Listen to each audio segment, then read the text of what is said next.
And so a woman that was coming in to help us on Mother's Day weekend as like a receptionist said, you should get into commercial real estate. And I said, gross, isn't that selling land? That's got to be more boring than this. She goes, no, there's this thing called leasing. And developers build shopping centers, and then you lease the retail space, like to a bagel shop or a dry cleaner. And once you help them with their American dream, you become part of the family. I'm like, sold. Where do I sign up for that? And she said, there's this company in Miami that trains leasing agents called Terra Nova. So I called Terra Nova and I said, who is in charge of your training program? And they said, Donna Abood. And I said, Donna Abood from Florida State? And she said, yes. And she was in my sorority. So she picks up the phone. She goes, Beth from Florida State? She goes, you're hired. Just come meet Stephen. Wow. And I went there. There was 11 people. I was there 18 years. And the last 6 years there, I was the president. And when I left, we had over 120 people.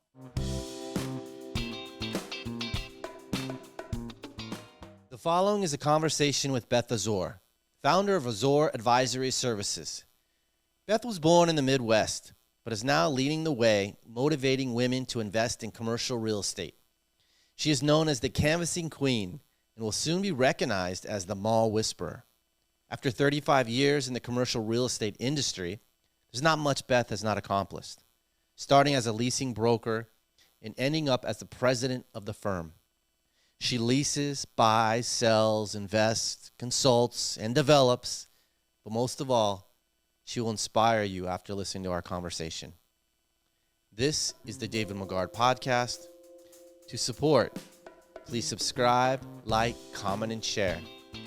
Now I present to you Beth Azor. Well, thank you for sitting down here again. I really appreciate it. I know everyone's busy, especially you. You've got so many things going on. 35 years in commercial real estate. God bless you. I'm old. I like to say I'm well-heeled. Yeah, you're seasoned. I mean, it's great. I was speaking to my son before you arrived and looking over your website last night, and I was like, you have it all checked. Every box is checked, which is amazing. You know, and there's got to be so much drive. I don't know where it comes from. Maybe we can unravel that. But first, let's start macro and give me some thoughts on your properties are in Davie. You're pretty much most of the stuff you do is in Broward, even though you just said you had the deal, the industrial thing in Tampa. So Broward can't be that true. So you're in retail, shopping centers. The ones you own are not grocery anchored, right? One is. It's under contract to sell actually next week. So Other than that, the other 5 are non-grocery anchored centers. Why exit now? I've done all I can do with the asset. When I bought it, it was not a grocery anchored center. So I put Aldi into it, dropped the cap rate by 3 points. It's all leased but a 2,000 square foot space. So it's a good time to sell. And how do you feel like, retail took such a hit during COVID, right? Everyone, and it was unfortunate. I have a lot of friends. I used to be in hospitality. I used to run nightclubs. I've worked in restaurants and open bars, and I have a lot of friends that run restaurants and own restaurants. And it was so sad that they might have had a great business going, positive revenue, and here they just had to close their doors and hope for the best. And as we know, a lot of those businesses, small businesses, that line our neighborhoods failed and aren't here anymore. What do you see for the local mom and pops vendor? Are they back completely? 100%. We're on fire in South Florida. I monitor my tenant sales very closely, especially when you keep hearing on the news and read in the newspaper recession. There is zero recession in South Florida. And I base that on 91 tenant sales that I look at every month. And I probably don't get sales from 20% of my tenants, but their sales are better today than they were pre-COVID. And the other thing that you look at when you are an owner of property is, things are soft when tenants start paying rent late. I have zero collection issues as of today. So in South Florida, we're blessed by the fact that we've had a super abundance of people coming into South Florida from New York and California. One of my recent anchor tenants, I had a Michael's that moved out, and I had a gym move in from California. They moved. They had 3 locations in California. They moved their family here. They opened a gym. They're going to open 2 more. So the population growth we've experienced has helped us with those restaurant sales and those retail sales. So in all of my 6 shopping centers, I lost 1 tenant, and she closed March 30th, 2020. She gave it 10 days. Everyone else is still open and thriving. So I do think that if some mom and pops closed, they were hurting in other areas, because small margins. Thank God, not to get political, but we were only closed for 2 months. I mean, I was back out in the street on May 22nd canvassing. So we were closed for 2 months. We were not like some of the other states that were closed for a year, where haircut people were cutting hair on sidewalks. So I definitely helped some of my tenants, the salons that used to only cut, do the wash and, set older person. That person didn't come back for a long time because they were afraid for their health and safety. But everyone else came back booming. Just last week, Dave, I got a call from 3 tenant rep brokers asking me if I could kick out anybody. The demand in retail is so great. Now, But hold on. Are these, sorry to interrupt, but are these your own shopping centers? Yes. Which are in good corridors, universities? I was just going there. I was literally just going there. I'm blessed because I have shopping centers in super. Well, you picked that too. I did. Well, I will pay a 6 cap in a phenomenal area and not pay a 10 cap in an area that is in transition, right? I'd rather buy a 100% leased shopping center with rents that are healthy than buy a 40% leased shopping center where it's CAM only. So I do buy in those types of markets because I believe that, rent is a function of sales in retail. And if the sales are good, they can pay higher rents. What is the ratio? What is it like I guess we have, we have the inline, we have the junior anchors, we have the end caps, big box, and grocery. How do those different dynamics and with the rate, like the rent ratio? So the rule of thumb is 10%, that you never want your tenant to be paying more than 10% of their sales. That's the rule of thumb. For all of those categories? For all of them. But for example, supermarkets don't want to pay more than 1% because their margins are too thin. So it definitely has to do with size of the space and the margins of the use of the business. But the rule of thumb for mom and pops and locals and even restaurants are 10. But if you have a restaurant that does a killer bar, they can pay 12 or 14%. So it has a lot to do with margins. Jewelry stores can pay more than 10%. Pizza restaurants can pay more than 10% because they're just flopping dough, right? And they have delivery drivers. So it depends. Furniture stores can't pay 10% because they need a lot of square footage. Their margins aren't that great. So they maybe could only be healthy in the 4 to 6 range. But the rule of thumb is 10. Yeah, I never do that. And do you look at that every time you bring in a new tenant? Every time. And does the tenant also know that, or do you They do not know that. I educate them. Yeah. So yeah, we just had, we have a former restaurant space. It doesn't have a hood or a walk-in, but it has a grease trap. And we had a Jamaican restaurant woman come in, an owner of a Jamaican restaurant, and she did not have any idea what her percentage. So I walked her through that. What are your sales? What are you paying in rent? She was in a market that was not a high-end market. So she was probably paying 14%, but my rents for her sales, she would have had to have done double the business. And she goes, oh, I can't do double the business. So I helped educate her. It wasn't right for her. I said, you need to continue to grow in these markets like you're in and grow and build up your business, because here you need to do $2 million in sales and you're only doing 600 in this other location. Yeah, it's interesting, right? The dynamics, because that's all included with the traffic counts. And what else do you guys look at when visibility, exposure, their social media platform, what their ratings are on social media? Absolutely. I had a burger restaurant that was getting ready to close. They wanted to buy out of their lease, and I wanted sushi. So I went and targeted 30 sushi restaurants. And in the end, a guy called me, Fat Boy Sushi, with 4 locations. Fat Boy Sushi. Yeah, PHAT. And they're from South Africa. It's bizarre. When I went in to sign the lease, I expected, Yeah. Asians to sign a sushi lease, and it was South Africans. It was very funny. I said, "Are you the Fat Boy Sushi people?" They said, "Yes, we are." But they're killing it. They're killing it. They're doing 5 times more than my burger guy was. So I have a parking problem now, but I'm very happy. I'd rather have a parking problem than not. What about parking? Is it still typical what they say in zoning and everything, kind of like 3 per 1,000 or? Yeah, and I'm actually lobbying our municipalities to fix that, because with rideshare and Uber Eats and Grubhub, there isn't as many parking spaces being used by patrons anymore. So I'm trying to lobby that. I think it's going to take me a few years, but as a developer, because I've developed shopping centers now too, it's 1 per 5,000 or whatever the requirements per the municipality, it's an overkill. And but you just said you had a parking in problem. that situation, when I have a sushi restaurant doing 5 times the amount of the prior tenant, So the that's a overkill. success story. Right. That's a success story. But normally, the numbers they're doing are so outrageous.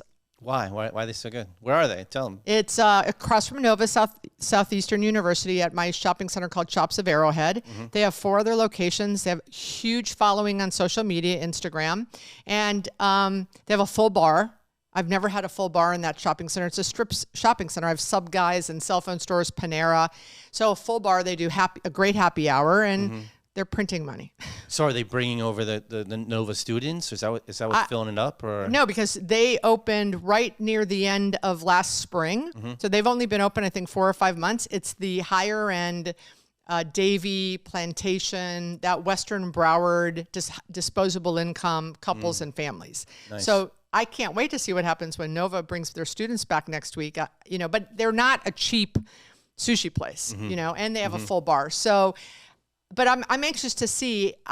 Some of my tenants are on the Nova meal plan, where the parents pay for the meal plan and the kids get to go to the restaurants in the community. I didn't know that. So, I didn't even know that existed.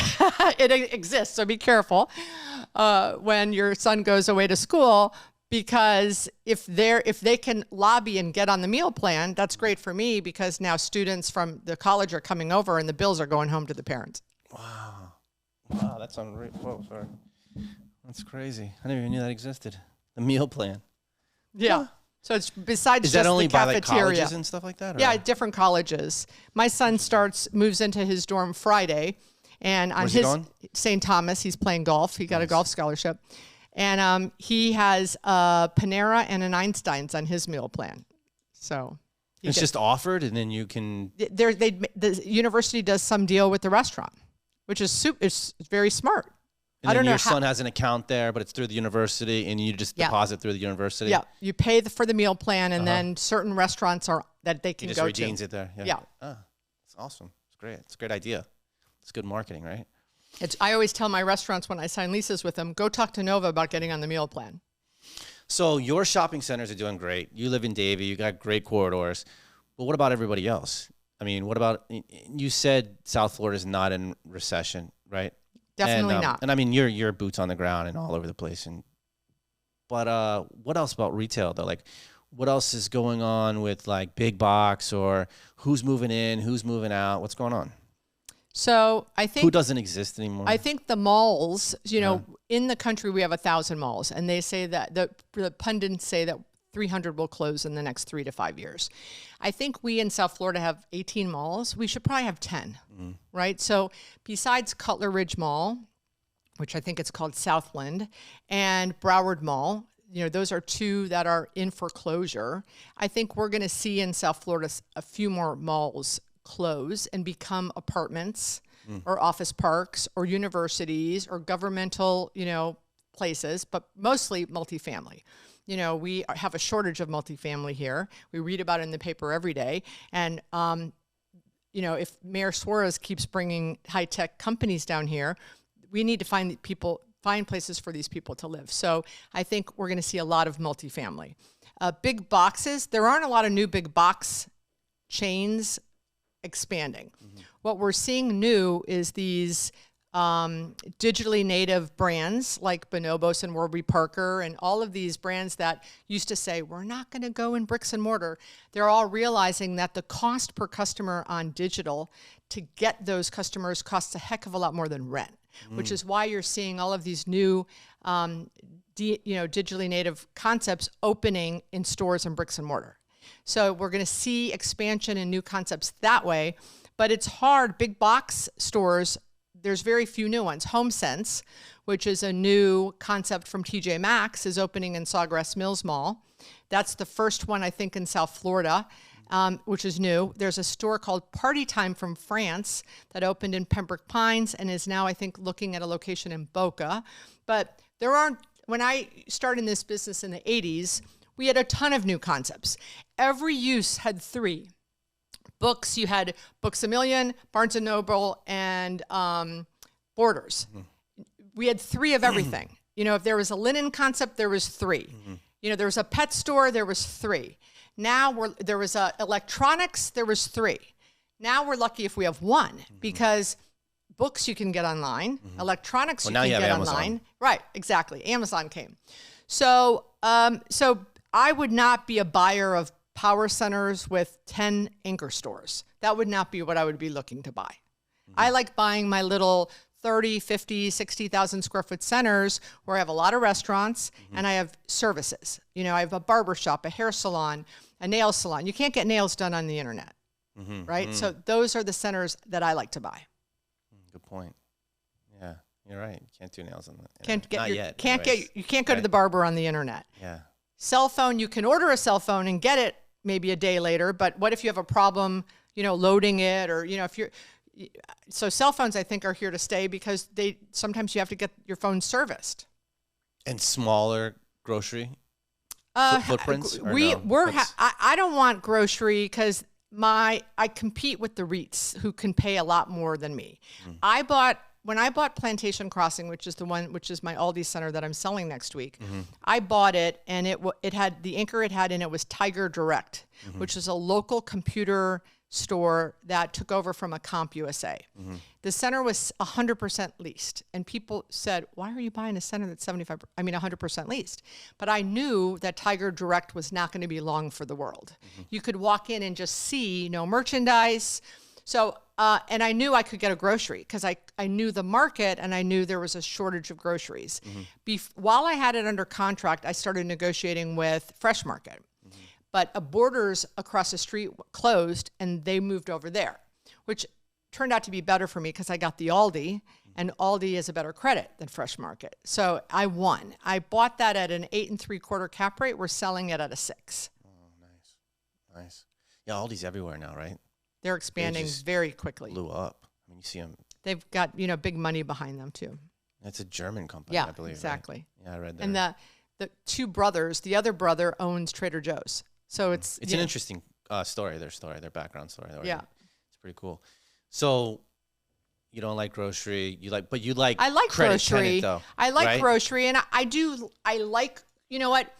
Credit tenant for me is necessary because I can't get a loan without the credit. If I could get a loan with all local mom and pops, I would do that because I love the character and the uniqueness of the offering from the mom and pops, right? So if you look at any of my shopping centers, I have an overabundance of mom and pop retailers that I have gone and found. You went to FIU, I went to Florida State. One of my best tenants is Caneswear, and they sell Miami Hurricanes clothing and shoes, and they do the Heat and the Panthers. I found that guy in a warehouse, and I knocked on his door and he says, "I can't afford to come to your shopping center." I said, "I make you a deal you can't turn down. I'll give you $1,000 a month during football season and just stay for 5 months and see how you do." I said, "What were you doing in the warehouse in sales?" And he said, $300,000. I said, "You'll double that in my shopping center." He did $800,000 in the first 5 months. Why were you so sure?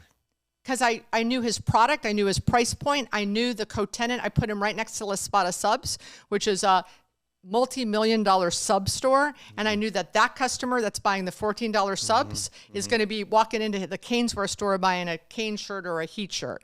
They've since expanded twice, and now I have them expanding again. I hope you're a partner now. I'm not a partner. I'm a partner because I'm their landlord, and they called me about the parking problem with the sushi guy, and I said, you need to move down on the other end and take another 1,000 square feet. So they're going to be up to 4,000 square feet, and when I first brought them into the center, they were 1,100 square feet. You're an amazing broker because you looked at an issue. We have a parking problem. You're like, you need to expand. And move. Yeah, move out of that because it's only going to get worse. They're only going to get better when Nova opens. That's hilarious. And he's like, oh, really? Yeah. He hated moving the first time. I said, well, it'll be a lot easier because you've been through it already. Yeah, and you 3x'd his sales. So, I mean, he's going to listen to you. And you know, having destination tenants is crucial for any landlord, meaning he pulls from 20 miles. Someone comes to him from Aventura all the way to Orlando. You know, the other Cane's stores are at the campus, which is 40 miles from my center. So the fact that he pulls and he has a radio show during COVID, I said, you need to be the local ESPN. We're all jonesing for sports news. There's nothing going on. You need to go in your store, get a camera and do some live feeds, get some coaches in there and be the local ESPN. So, and they started doing that. I bring ideas to my tenants all the time, and some of them take action on them and turn it into success. And then some of them are busy running their stores and can't be bothered. That's amazing. You add so much value to your tenants. What about little behind baseball, I guess, talk? When you talk about like circles, radiuses around different tenants, when you look at, if you take it, so what's the majority of your, first going back to can't get a loan unless you have credit tenants, right?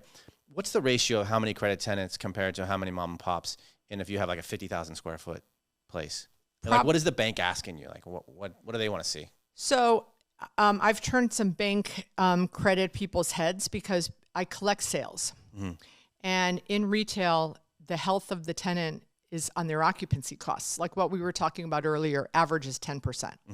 Well, when you collect sales and you calculate the occupancy costs across the board at my centers, the occupancy costs could be lower than 5.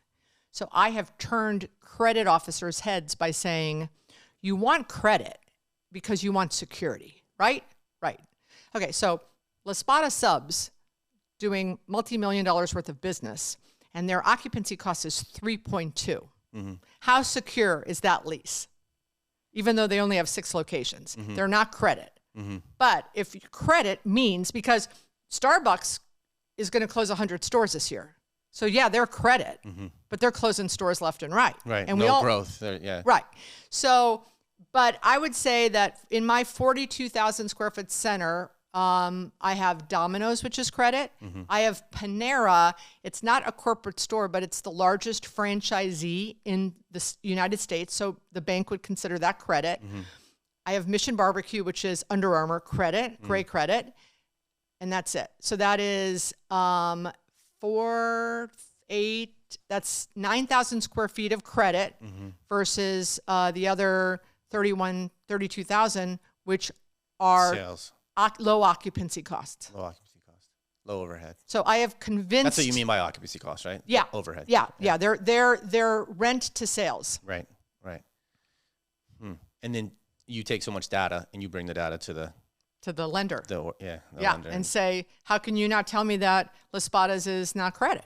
Like you're going to give Panera and Mission and Domino's a 5.5 cap, and you're going to cap La Spada's at 7. They've been here for 30 years. To tell me what credit means. Longevity of lease, right? They're lending on the fact that this person's going to stay. Term. Yeah. So tell me why you don't think they're going to stay. Based on, because they'd only have limited locations and this and that, yada, yada, right? Yeah. And then I go, instead of looking at the hard data, how many which Starbucks is the sales. has closed, and that you'd give them credit, and they closed 100 stores last year. Yeah. Okay. Starting to dive into this.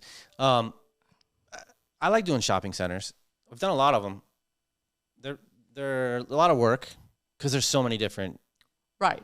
Every lease is different. Yeah. And rents are different based on use and location and size. Exposure, direct exposure, for sure. and corners and all that, right? Size and everything. And drive-through. Drive-throughs are up 30% in South Florida. What's a drive-through anymore? All I think of as drive-through is I think of Starbucks. I don't know. Where's another drive-through? Chick-fil-A, Burger King, Shake Shack, who said I'll never do a drive-thru, is doing drive-thrus. Chipotle is doing the Chipotle lane. If I had $1 for every person who called and asked if I had a drive-thru available. I mean, Wawa, I'm doing a Wawa. They now want drive-thrus. Why? Thank God my deal was already done. It seems to me though, like drive-thrus are old school. Oh, they're hot. They're hot. Why are they ever hot, since though? COVID. Like, why though? COVID because of health and safety reasons. Correct. People that's where the Shake Shack thing came from. That's Shake Shack said pickup, the government closed me, and now I can't sell my food, and so curb pickup came into play. But drive-thrus, and there are people still today that are fearful for health and safety, and they want to go through the drive-thru. So drive-thrus are the it thing in shopping centers and retail today. Everybody wants a drive-thru. Dry cleaners want drive-thrus. What's going on with Chick-fil-A? Why do they put all their people outside nowadays? It goes faster, but you talk about occupancy cost, and they're adding more employees and QSR, and it's slim already, and now you have all these kids outside. It's weird, right? Why'd they do that? Because they have so much business that the product. Everyone loves the product. Like they didn't have enough lanes. They're adding lanes. And they're adding people to make the process go faster. The cities are complaining because they do such great business. I think they do $8 million a store is the number I heard. Yeah, and they've got hard ownership parameters. They only allow certain people to own them in certain areas. But the city, there are municipalities that won't allow a Chick-fil-A in their city. Because of the backup? Yeah. Because of the stacking that go into the public lanes. So their effect or their way to mitigate that is to put people out there? Yeah, to speed it up. It seems backwards to me. I don't know. I look at technology, and then you're like, we're back to putting people out there. I think of like the old like soda pop places where they came out on roller skates and like, let me get a root beer float for you. But it does go faster because you can, they take your faster, money. But I feel bad for them. Oh, I do too, especially I worked at McDonald's when I was 16. Drive-thru. I worked the drive-thru. I could imagine if my boss was like, "Hey, go Dave, outside. Get outside. Take that iPad and go outside." You'd be like, "What is this? Like, this is we." Remember, we went to Chick-fil-A in Fort Pierce, and the first time I saw it, and I'm like, "What are these people doing? Like, this is weird. Like, the overhead must be through the roof." But I guess if the sales, are just they're rolling like over. stupid numbers. Yeah, like they're double the best fast food ever. Double. Mm-hmm. But I heard also it's not a big. As the investor, the ROI on it's not huge. I don't know. I think it's I read it was reading something. I think it's thin, but they do such a good job. I don't know. Anyways, so back to the market. Where are we going then? What's up with inflation? What's cost of goods? It did drop 8.6. Yeah. Right. Interest rates are still going up. What do you think about all that? I think that we're not in a recession. I think we're going to start settling down. I think that we have an election coming. I think interest rates are going to come down, and I think inflation's going to settle out. I don't think we'll get back to where we were, or 2 or 3%, but I think it settles down to 5. And in 12, 18, 24 months, what? I think we're at 5 in about 18 months. Okay. And we'll see, we're going to record this so you can come back and say, oh, she was an idiot or she was right on. And I think that interest rates, my parents were in residential, and I remember them signing a home mortgage at 18. So I would sign, new deals at 5% and not even blink, especially in South Florida. If I could find a deal to buy, 5% would not stop me.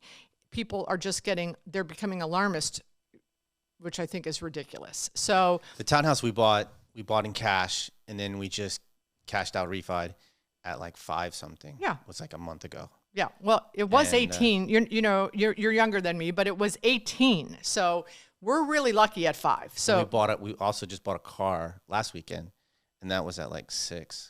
Yeah. And the finance guy told me, he said, "Don't worry, you're just gonna refinance in a little bit." I'm like, "Oh, I didn't even think about that with cars." And that's really important to make sure, especially on property loans, that you're not locked into a prepayment penalty, right? Because I do believe with the elections, we'll see some shakeout. I think this recession thing was blown out of control. You said 18 months and 5. So 18 Yeah. months, we're in August 2023. So that's 2024. Come back down. Right before the election. We've got another 18 months to see how it goes. It's a long time, you know? It could happen faster. But you think 18 months ago was what? 5. 2020? And we went from 2 or 3 to 5, overnight. Oh, yeah.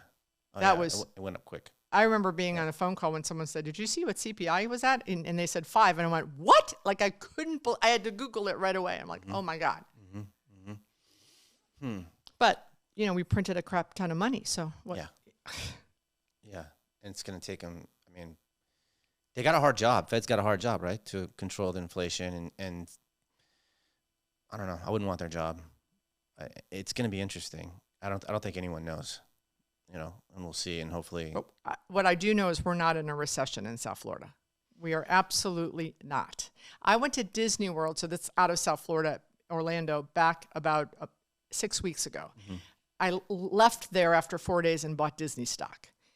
There was no recession in Orlando. But do you feel like, I was asking my wife last night, I'm like, I want to look at the consumer credit reports. I wonder if their credit cards are going up. Like if people, how you say like, oh, we're not in recession because it doesn't feel like it, right? But are people still out there spending? Yes, I see in the sales reports. But are they spending and like kind of blindly where they're going to like, oh, what happened? Like, but salaries are going up, right? You cannot hire people. My son, who is 22, who has a music career, but I want him out of the house. He needs to move out. So he has this fledgling rap career.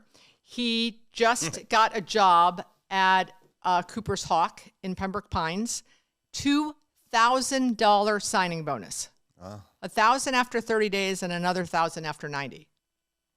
You can't hire people, and they're paying, and he's getting $18 an hour to be a host, I think, and then he's going to be a waiter. We'll see how long he does it, but $2,000 signing bonus. We can't employ 3% people. Unemployment, it's very low, right? Will that turn around? Like I said, I do office properties and new office properties and developments, and I've seen tech leases, big companies come in, and then they go into the trade and they say, we're downsizing, and they're now, something I heard today, like, oh, that's going to go up for a sublease, and I was really surprised. And I was like, oh. And they're asking me, like, how's that going to impact the value? I'm like, good question. I am concerned about offices. I'm wondering if, there's a shortage of Class A office, which Miami Beach is getting a lot of it, the development. It's small boutique stuff, right? It's not huge stuff. Linwood's grabbing a lot of that tech and the venture capitalist over there with Founders, what's it called? Founders Fund, Peter Thiel. But, like you mentioned the migration and how many people, but the office in San Francisco is 40% vacant. And that's all coming here. So they're keeping their headquarters in San Francisco, but they're having these little satellites in Austin, London, Miami, New York. So we're benefiting from that, right? But if they do start layoffs, that's why I wonder, like, when you say like, oh yeah, it's robust, and I feel it too, right? I go around, I just wonder if people are like kind of blind to it for a minute, and then we start, because my wife said the reports for development rights or I forget what it's called, building rights, or what's single family, what do they call it when? Like new permitting? New permitting, yeah, is down 9%. Well, so you can't, because people, I think that home ownership is definitely going to take a dip because of interest rates. People are afraid of the 5%, the affordability. They're getting squeezed. And insurance. So I think more people are going to rentals, which is great because I invested. Insurance is ridiculous in Florida, in coastal. Ridiculous. So, doubling. It's ridiculous. Yeah. So they're going to go to rentals. So I'm very happy that I invest in some multifamily funds because I think that's a great investment, a great diversification. I don't want to be in it. Yeah. I just want to give checks and get checks. The last 3 properties I've been to in this month, multifamily, appraising them, I see tenants moving out. Now, there's always going to be tenants moving out, right? And affordability is always going to be the factor. No one every time someone moves out, it's because of affordability. Pretty much 99% of the time, right? Right. But when you see people with the 26% robust growth rate that happened, year over year, and they trying to keep modeling that, it's like, and then you go to these properties and you see people moving out, and I ask them like, hey, where are you going? And just, I'm wondering. And they're like, oh, I'm just down the block. I can't afford to live here anymore. So, but again, like we talk about, unemployment's low. Vacancy for multifamily is also low. So you're just shuffling the people around until they figure out their fit. So someone else will come in. But I think that the rent's going to cap a little bit because it's growing so fast. Yeah, I think it depends on the product, right? I think it depends on the product. Well, the stuff I'm talking about too right now is like one bedrooms at $2,200, $2,300. So it's a pretty good product. Yeah.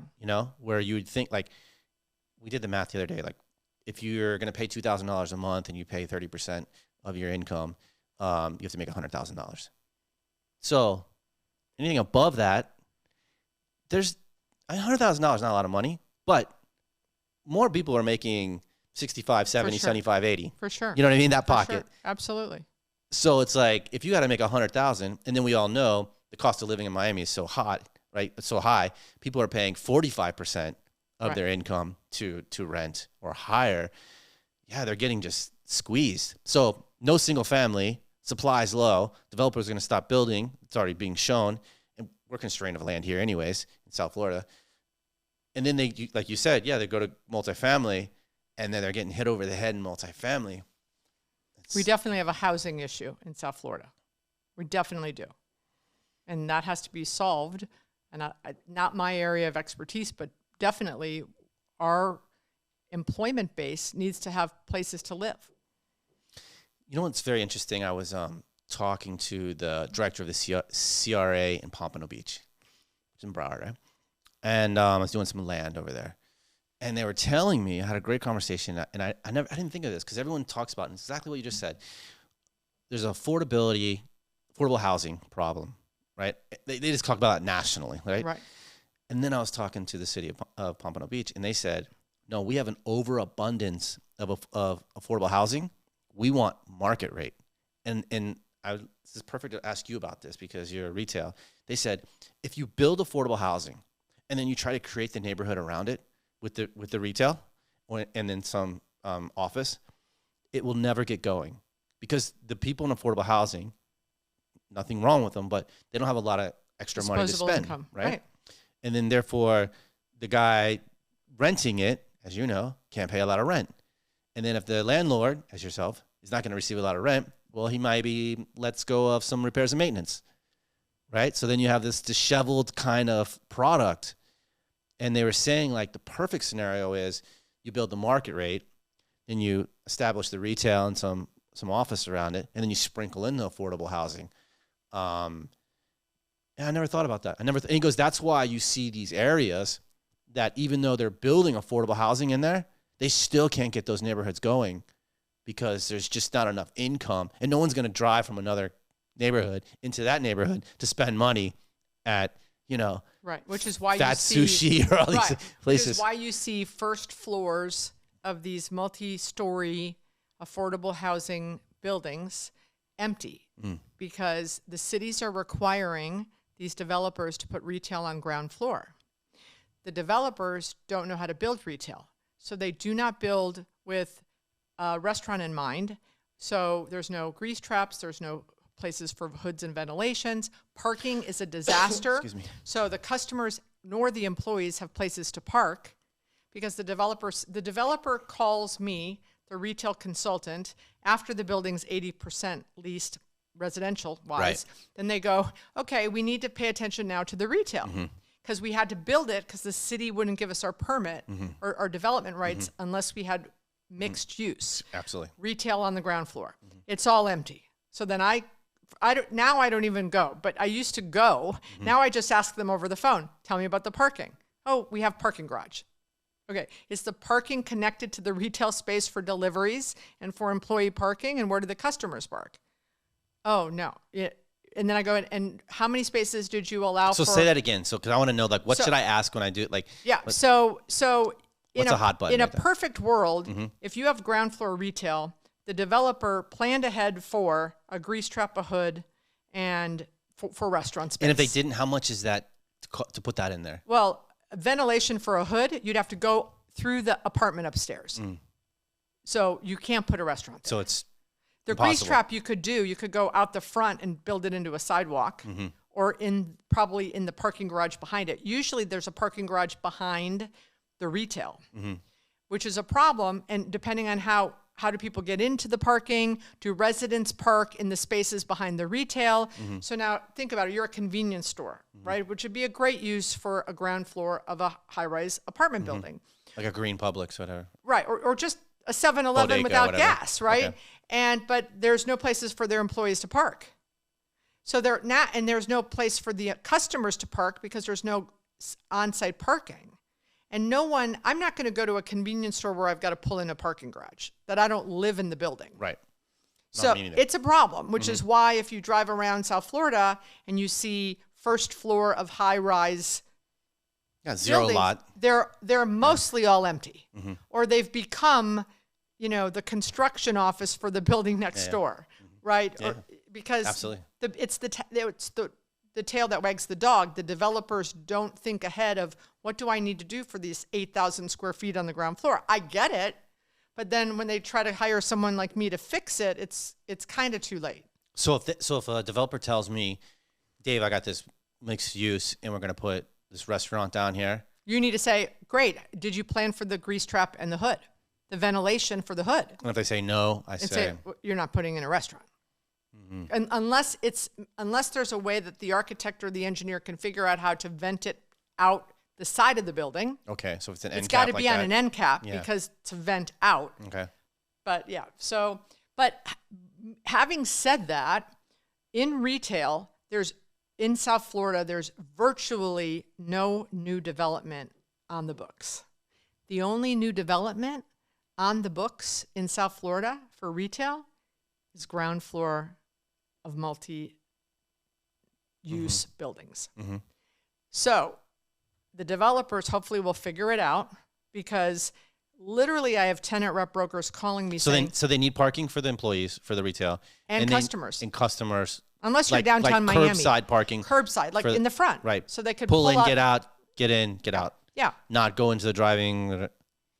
Or what if we have to go into a parking garage, first floor parking garage? Yeah, first floor protective spaces. I'm sure you've been in buildings in downtown Fort Lauderdale or Miami where the first level is saved for the bank, right? Like Wells Fargo only, right? So because fresh markets and things like that. Right, because the spaces are on the first floor and they're retail, and they know that they can't have the residents parking where all day long, right? Where they go to work or they're working from home. It makes sense because like retail, you think no one wants to go upstairs in retail, right? So why would we want to go up another layer in parking?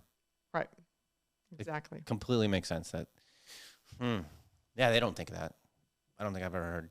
No, and I don't blame them. Look, if I was building a 100,000 square foot shopping center and this municipality said, by the way, you need to have some office, I wouldn't think about that either if it was 10% of my project. Yeah.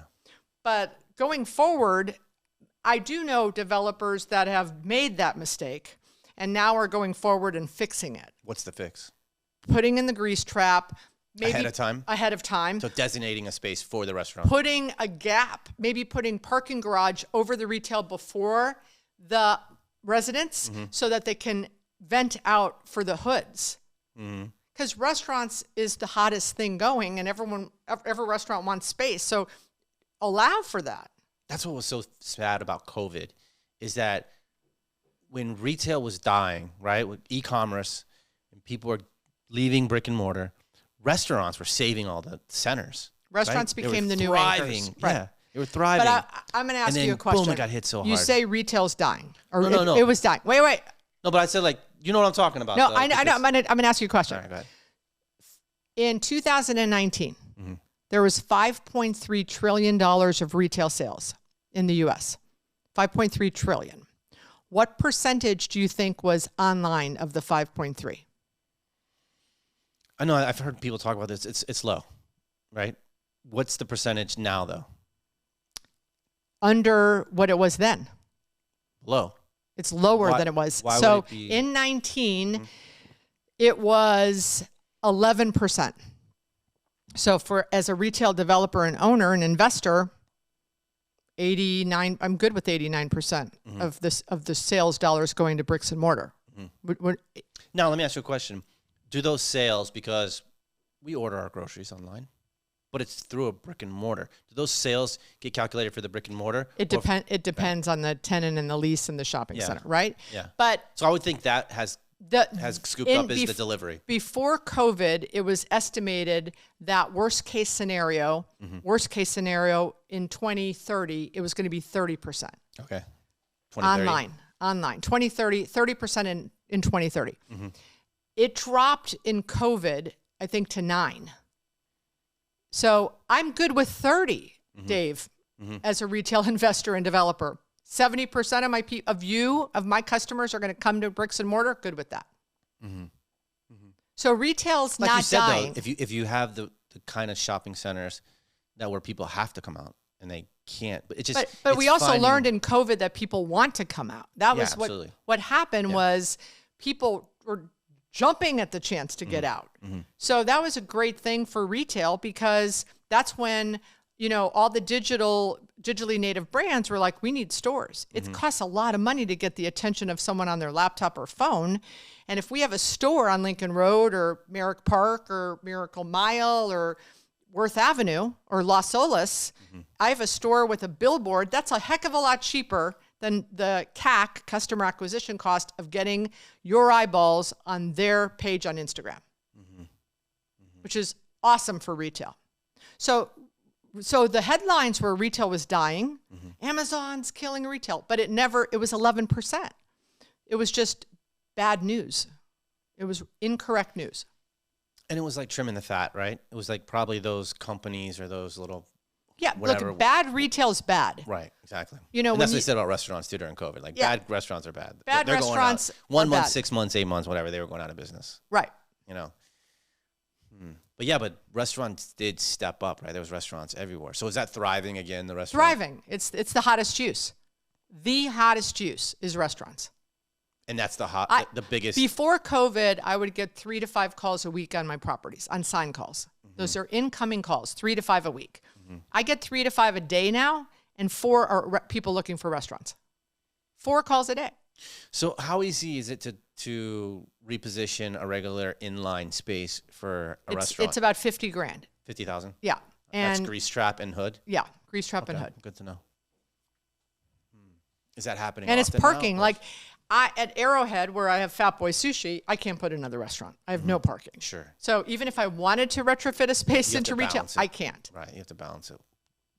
What's your unit mix in your different shopping centers?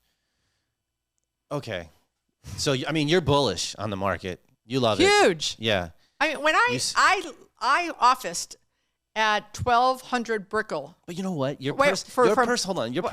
Wait, let me finish this thought. I don't see negative on stuff. 1992 to 2004, my office was 1200 Brickell. We were one of about 8 buildings. 8. I came here today. There must be 100 buildings. What has happened? Yeah, I love it. I wish I bought on Brickell. There's a space down the street from you that's for lease. I'm like, someone should lease that or buy that freestanding little building. I don't know what a bank or a church that's a great piece of real estate. It's probably $400 a square foot in rent. Yeah. What do you think about downtown? It's crazy. So I'm anxiously watching downtown Moshe Mana, what he's going to do. Well, I can't wait. I appraise all his land, everything. When's he going to start? Like he bought all this stuff popcorn. I'm eating the popcorn watching. I think that we all are. I love what he did. What did he do? The assemblage of all the stuff in downtown Miami. Smart. I want to meet him. You need to introduce me to him. He's an interesting guy. And his whole group is wondering the same questions. What a visionary. They've got one office building that they gutted, that they've started redoing. He's got a lot of land, a lot of assemblage. During COVID, in Wynwood and downtown. During COVID, I canvassed downtown Miami. So I can't. I go to, like I told you, the Canesworth store. I go, I find retailers, and are you expanding? How are you doing?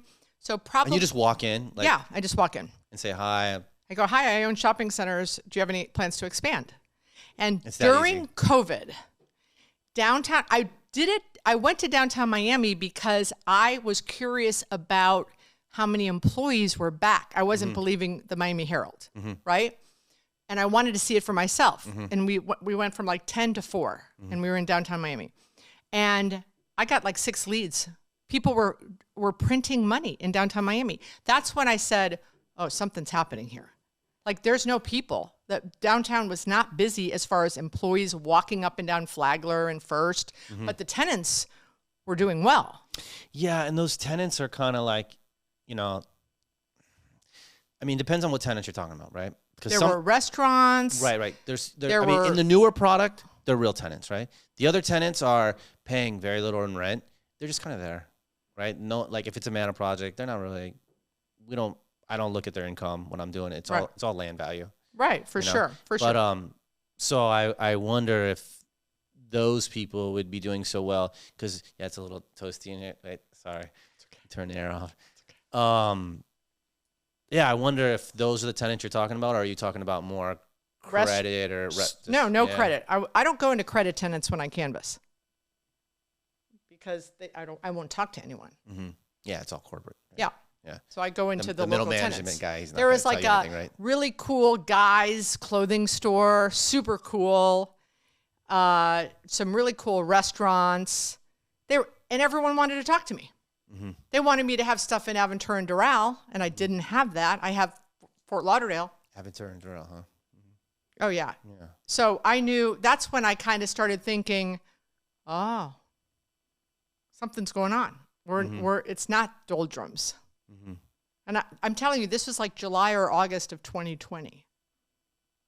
You saw that they bought Mary Brickell? Yeah, Brickell, right? RPT. Mary Brickell Village. Yeah, RPT did.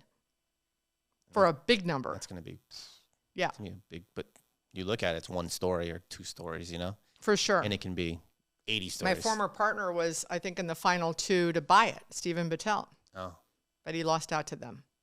All right, so let's circle, since you mentioned him, let's circle back and let's talk about where you started from and, you know, because Terra Nova, you were president there. But before that, where were you born? Where are you? Milwaukee, Wisconsin. Really? Midwest That's girl. why you're so nice. Exactly. And positive. Someone just you're said like that to me. That's why I was trying to say earlier, like, I don't think I can see you negative on the market. You'd probably spin it in some way that's positive. I am a glass half full girl for sure. Yeah, it's definitely, I mean, it's refreshing though. It's nice to have those people around you, right? Like that's what you want around you. For sure. You're like, no, look at it this way. You can do this over here. The energy right? bus. I'm listening. I walk and I listen to books, and I'm listening right now to the energy bus, and that's what it's all about. The energy bus. Get on the energy bus. Yeah, that's what. Yeah, I was talking to a friend of mine. He was always saying like, how you build your bus, the people on your bus that wherever you're going, right? You want those certain people around you. The negative and all that stuff. Oh, no. Can I get away? You know, I don't have time for that negative loop stuff. Yeah, I don't. So, okay, Milwaukee. Siblings? An older sister, 9 years older. We had the same mom, not the same dads. My mom got divorced, married my dad. He adopted my sister when she was 9, and I came along. What did your parents do when they were growing up? We lived in Milwaukee. My dad worked at a brewery. Mm-hmm. My mom was the executive assistant of the owner of the Milwaukee Bucks.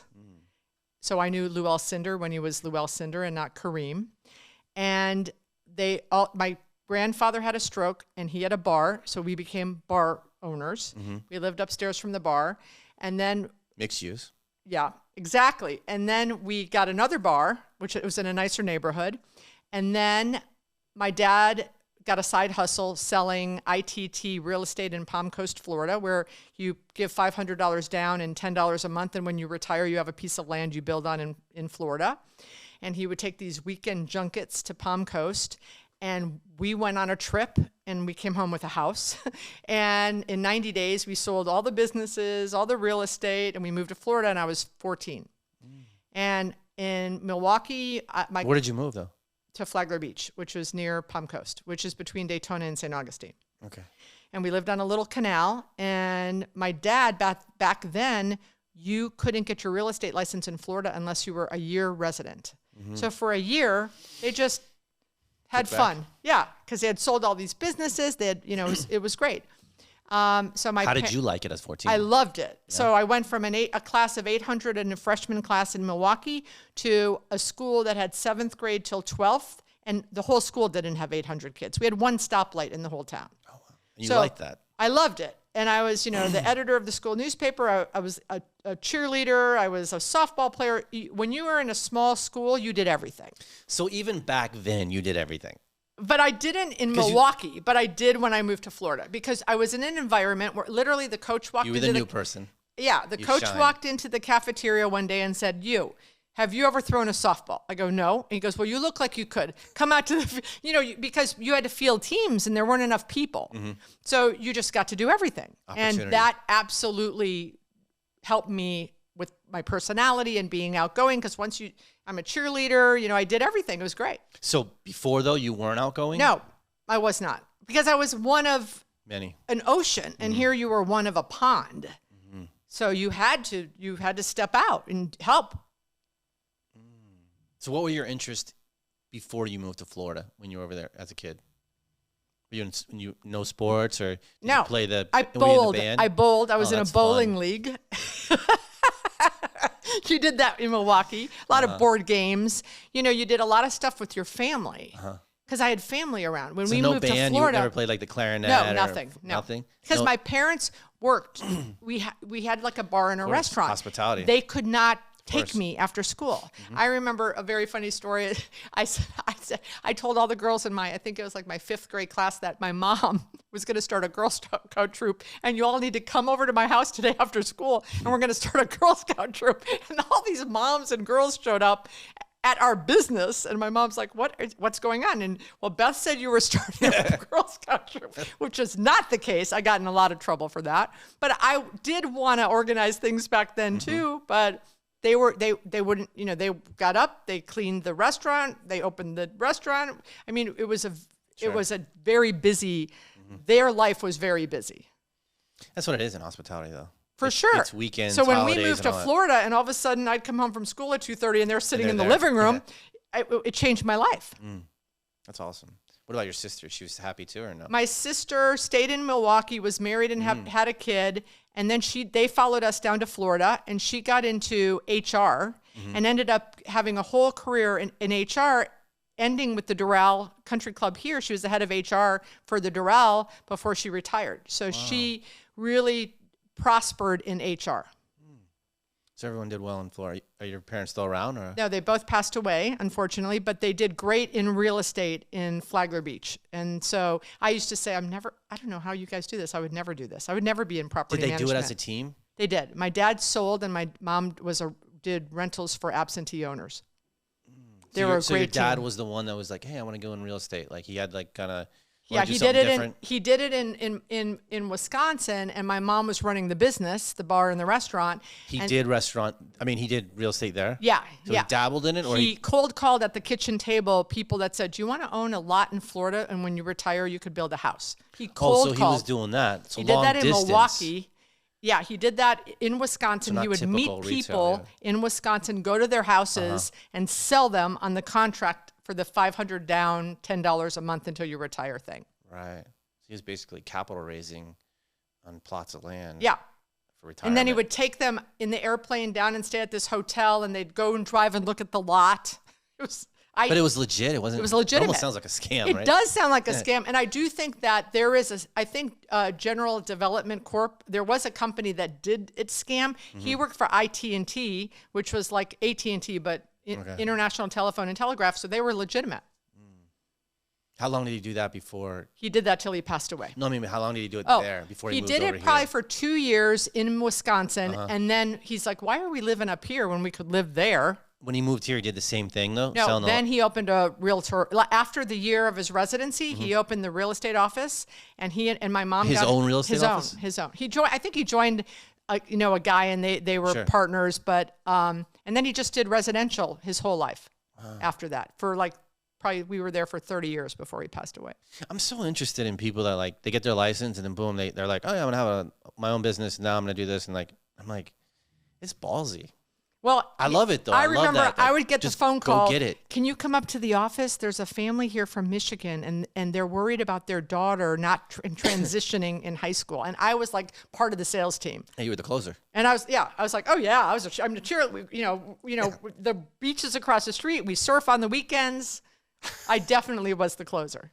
Wow, that's great. And they were just the team, and until they passed away, that's what. Yeah, so beautiful. I love it. I mean, like with our first project was the townhouse in Fort Pierce where we renovated, and I don't know if you've worked with your other. Hard. It's hard, because you're working on it, but then you're here with the person too, and you don't always want to talk about numbers and this and that or aesthetics and everything, and it's hard. So I really give it up to people that actually can pull through and actually do that together. Yeah, it's renovations of homes are hard.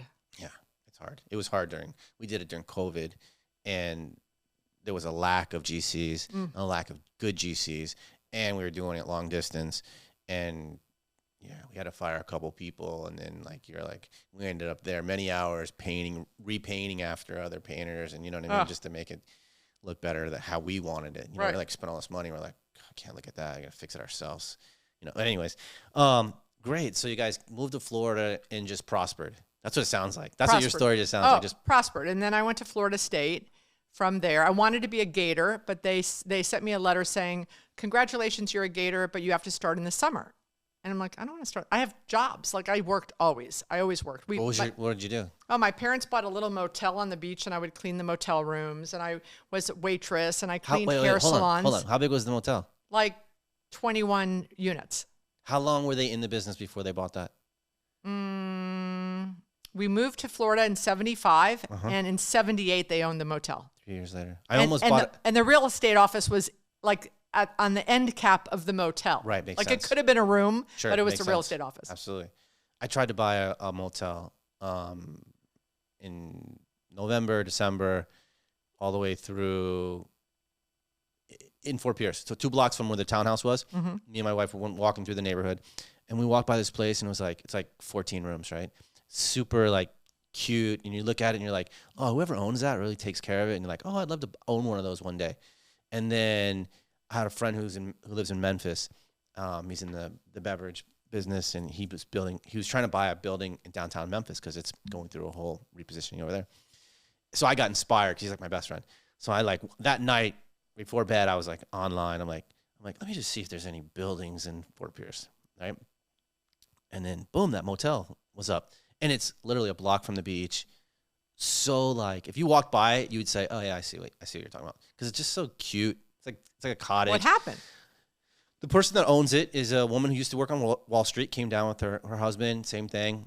Did this hospitality. Owns a couple of these. Made them really nice. And so I mean, I don't have any money. Like that. So I told my wife, I'm like, "Oh look, it's online." And she's looking at me we just bought this townhouse. Let's get through this project first. And I'm like, but this is awesome. And I come from a hospitality background, and I'm like, I go, what if we get partners? I'm like, it's not that much money. I think it was only $2.1 million. It was something like that. It was if 3 people put in $150,000, $200,000 each. Right. And I said, what if I find partners? And she goes, find partners. So the next day I went to social media, and I took a picture of it from whatever they were, the OM, right? And I posted on Instagram, and I said, looking for friends and family to invest with me. And I was like, DM me if you're interested. And I got DMs. And that day, it was crazy. I looked at it. I don't remember what night it was, but the next day, right. and I was talking to my boss's assistant. I'm like, what are you doing? And I was like, oh, giddy, right? I'm like, oh, I'm doing this, and I just want to see what plays out. I got DM'd, went through a list of different people. Finally, a broker friend of mine, and she's like, oh, yeah, I got this guy. So it was 3 of us, and then got it under contract. And then the actual owner retraded on us and was like, oh, I got another buyer, cash buyer. And we're like, all right, cool. We don't have cash, so go ahead, right? And that was quick. That was November, December. And then they came back to us 30 days later, and they said, they can't close. Would you guys like another shot at this? And we said, absolutely. So then we really went at it, and I was doing the numbers and building the business plan and all this, and then literally going out and finding the lending myself, calling all kinds of lenders, and I found a community bank in Fort Pierce, and then actually had to take it to the next level of like a business loan and revisions with our business plan, everything like that. And we got to a point, and we kept getting extensions because it was taking forever. And we kept telling the owner, like, look, no one else is going to fund this. So it's either you're going to get a cash buyer who's going to come in here and buy this, or they're going to go down the same track as us and keep knocking on the same doors as us. Yeah. And it's going to take this long. So Yeah. we're already down this road. Right. Let us go the distance. And I got it passed like all the way from the small business loan lady reviewer or whatever. She was ready to pass it. And I asked her, well, my partner said, what's the probability of it being, funded? And she goes, no, you passed my review. It's 100%. It's going to get funded. But we need another 45 days. She goes, but it's going to take another 45 days. And we went back to the owner. And we already had it under contract for probably like 60 days or something like that. Right? And she was just like, she's like, put down more money. And the thing was too, is like, since I was doing all the numbers, we really wanted to automate it. Because it was being run mom and pops, and she didn't have any historicals, and she had owned it for like 7 years. So me as an appraiser, I'm like, where's the numbers? Right. I need to see a trend. Right. Either I need to see ups and downs and whatever. Right. How am I going to make any conclusion on this if there's no data? And it's in a sub-market where North Hutchinson Island is very slow and it doesn't have a commercial area, where South Hutchinson Island is where all the hotels and restaurants and everything on the water is. Where North Hutchinson Island is where it's nice and slow. So even though it was a cool place to find comps and everything, that's very hard, right? And so and plus what we wanted to do was automate it and turn it into more Airbnb. So I was talking to all the Airbnb companies and management companies, and out of like the 4 companies that were in that area, no one could really give me it was a big spectrum where the numbers were. So, I mean, as an analyst or appraiser or whatever, it's easy to massage numbers, right? And I can get you a loan. Yeah. But at the end of the day, I've got to operate that. Right. And I've got to give a return to my partners. Right. And I just kept telling my wife, I'm like, I don't feel like something's not right. And I'm like, I can't go down this road. And I was so happy because I went from like, oh wow, it's for sale, to like, oh, I can get the money. And so when the owner said no to the extension, I was all right with it. Yeah. So what happened to it now? Did someone buy it? I don't know. We walk by it all the time because it's right by our townhouse. I mean, we literally surf right there, and there's cars, and it's not that many units, like 14. It's something like your parents bought, probably even smaller, but really cute. Yeah. Cottagey, Yeah. I like the Airbnb idea. Yeah. But even like, so that area up there, like people are more in Port St. Lucie or Vero. And in between is the Fort Pierce. Fort Pierce is kind of like Pompano. Yeah. Yeah. It's like that. So it's got potential, but it's the right potential. Like, and I like it. And Fort Pierce is supposed to have one of the biggest surf developments, pools coming to that area out by the 95. And there's a lot of, down 95, there's a lot of industrial being built, what have you, out in that area as well. But the most development and new development is Port St. Lucie to the south and Vero to the north. So Fort Pierce is a hard one. So I don't know. So it's cool that, what I learned from it was, and this is one of the reasons why I'm out doing these two and building community and talking to people like yourself, is that I found like I need to be around like-minded people. And I actually joined the real estate investment group up there. And they're a bunch of flippers and stuff. I've only been to one, but it's really cool. And it's just to see who's in that area and what they're doing. Like and from a meetup? Did you find them on Meetup? Yeah. It's a meetup. And I love meetups. Hard lenders and just people out there doing it, right? That's cool. I love it. Yeah. And so I'm talking to those people, but I walked away from it going, I need to talk to more people. I need to either get mentored or be in a group around like-minded people that are deploying capital and making it happen. And the money's there. That was the other thing. Is that I was like, there's no problem getting money. Is there?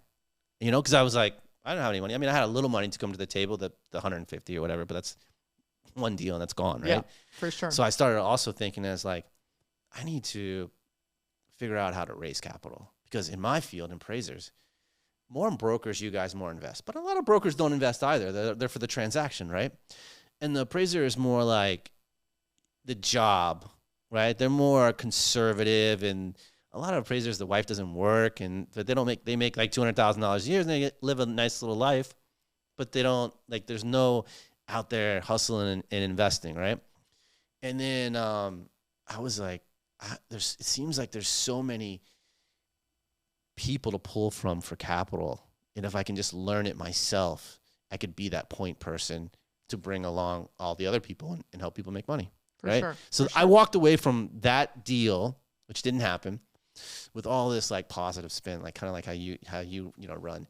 And anyway, so back to your parents. They bought a hotel, and then they put the real estate on, because I thought about that when I was looking at the hotel, the office. I was like, I could work out of that. You know what I mean? I was like, I could, and I've already told my assistant, I'm like, because that area is untapped up there. I would love to hear your point of view on the retail and how you, like, that's easy pickings probably for you up there.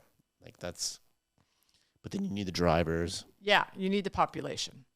So I'm, people that buy in Ocala and, these other smaller markets, I'd rather buy a 5 cap in Miami than an 8 cap in Ocala because rents are driven by population growth. And you could buy an 8 cap in Ocala, but your rent might not ever get over 30. Here, I bought a center that the rents were 25 and they're now 60. That doesn't happen in Ocala. So that's my thought about that. Right, the acceleration on it and the exit. So people call me all the time, I got this great deal, it's 9 cap. Yeah, where is it? Right, yeah. Fort Pierce, maybe, but I'd rather see if you could buy a empty Kentucky Fried Chicken in Fort Pierce on 95, right? And orange, and then release it and try to flip it. Those things exist there too. I'm definitely gonna have to look around now with more of a retail eye and ask you things like, what could work here? What could work there? I mean, there's been that empty center right at is that main drag in Fort Pierce orange? Is that the street like that where the Turnpike and 95 meet? I think that's Vero. I don't know. Well, there's this one very empty shopping center because there's no people. It's just more of a commuter street. There's a lot going on up there now. I mean, there is an old shopping center. It's I believe the road is Virginia and US 1, and they built Wawa came out and did an out parcel, and now they just did an arcade out parcel. I can't believe there's so many arcades up there. Arcades and dispensaries. Fireworks. Yeah. Well, no, arcade is like, I haven't seen the fireworks, but arcade is weird to me. Like, right? There's people in there just weird. Yeah. Smoking and or gambling. casinos. Yeah. No, I wouldn't do any of those. But yeah, exactly. And dispensaries now are popped up everywhere. Yeah, not happening. So anyways, back to you. So they had a hotel and they did great family business. And then, so were you getting the itch? Like, so what were your jobs when you were a teenager? So I cleaned hair salons. I cleaned the motels. Then I wanted to stop working for my parents. So then I got a job at the Sheraton, which was a hotel that my sister was the accounting person in. That's how she got into HR. And I started becoming the front desk clerk. And then I also was the waitress, the hostess. I did everything. Again, when you're in a small town, you do everything. We need someone to work banquet Saturday night. That's me. So, and all through college, during Christmas vacations, spring breaks, and summers, I went back and worked at the Sheraton. They always had me on the. Why not get your real estate license? I did when I was 18. If you live in a real estate family, you get your license. So at 18, I got my license. But all through college, you didn't make any money. So during the days, I would sit open houses for my dad. But at night, I would go work at the Sheraton so I could get money.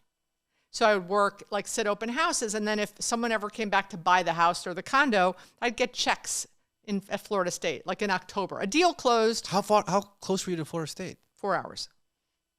So I did real estate for my parents, sitting open houses, making no money. So then at 4 o'clock, I went and did the hostess or the waitress gig.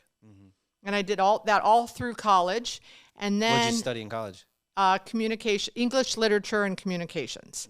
So followed a boy down here to Miami, who I eventually married. We're not married anymore. And met in FSU? Met at FSU. And I got a job at the Heart Association as a special events coordinator. Loved it. My favorite job ever, making $11,000 a year. So guess what I did on the weekends? sat open houses at a development up in Parkland. And I did that for 2 years, working 7 days straight.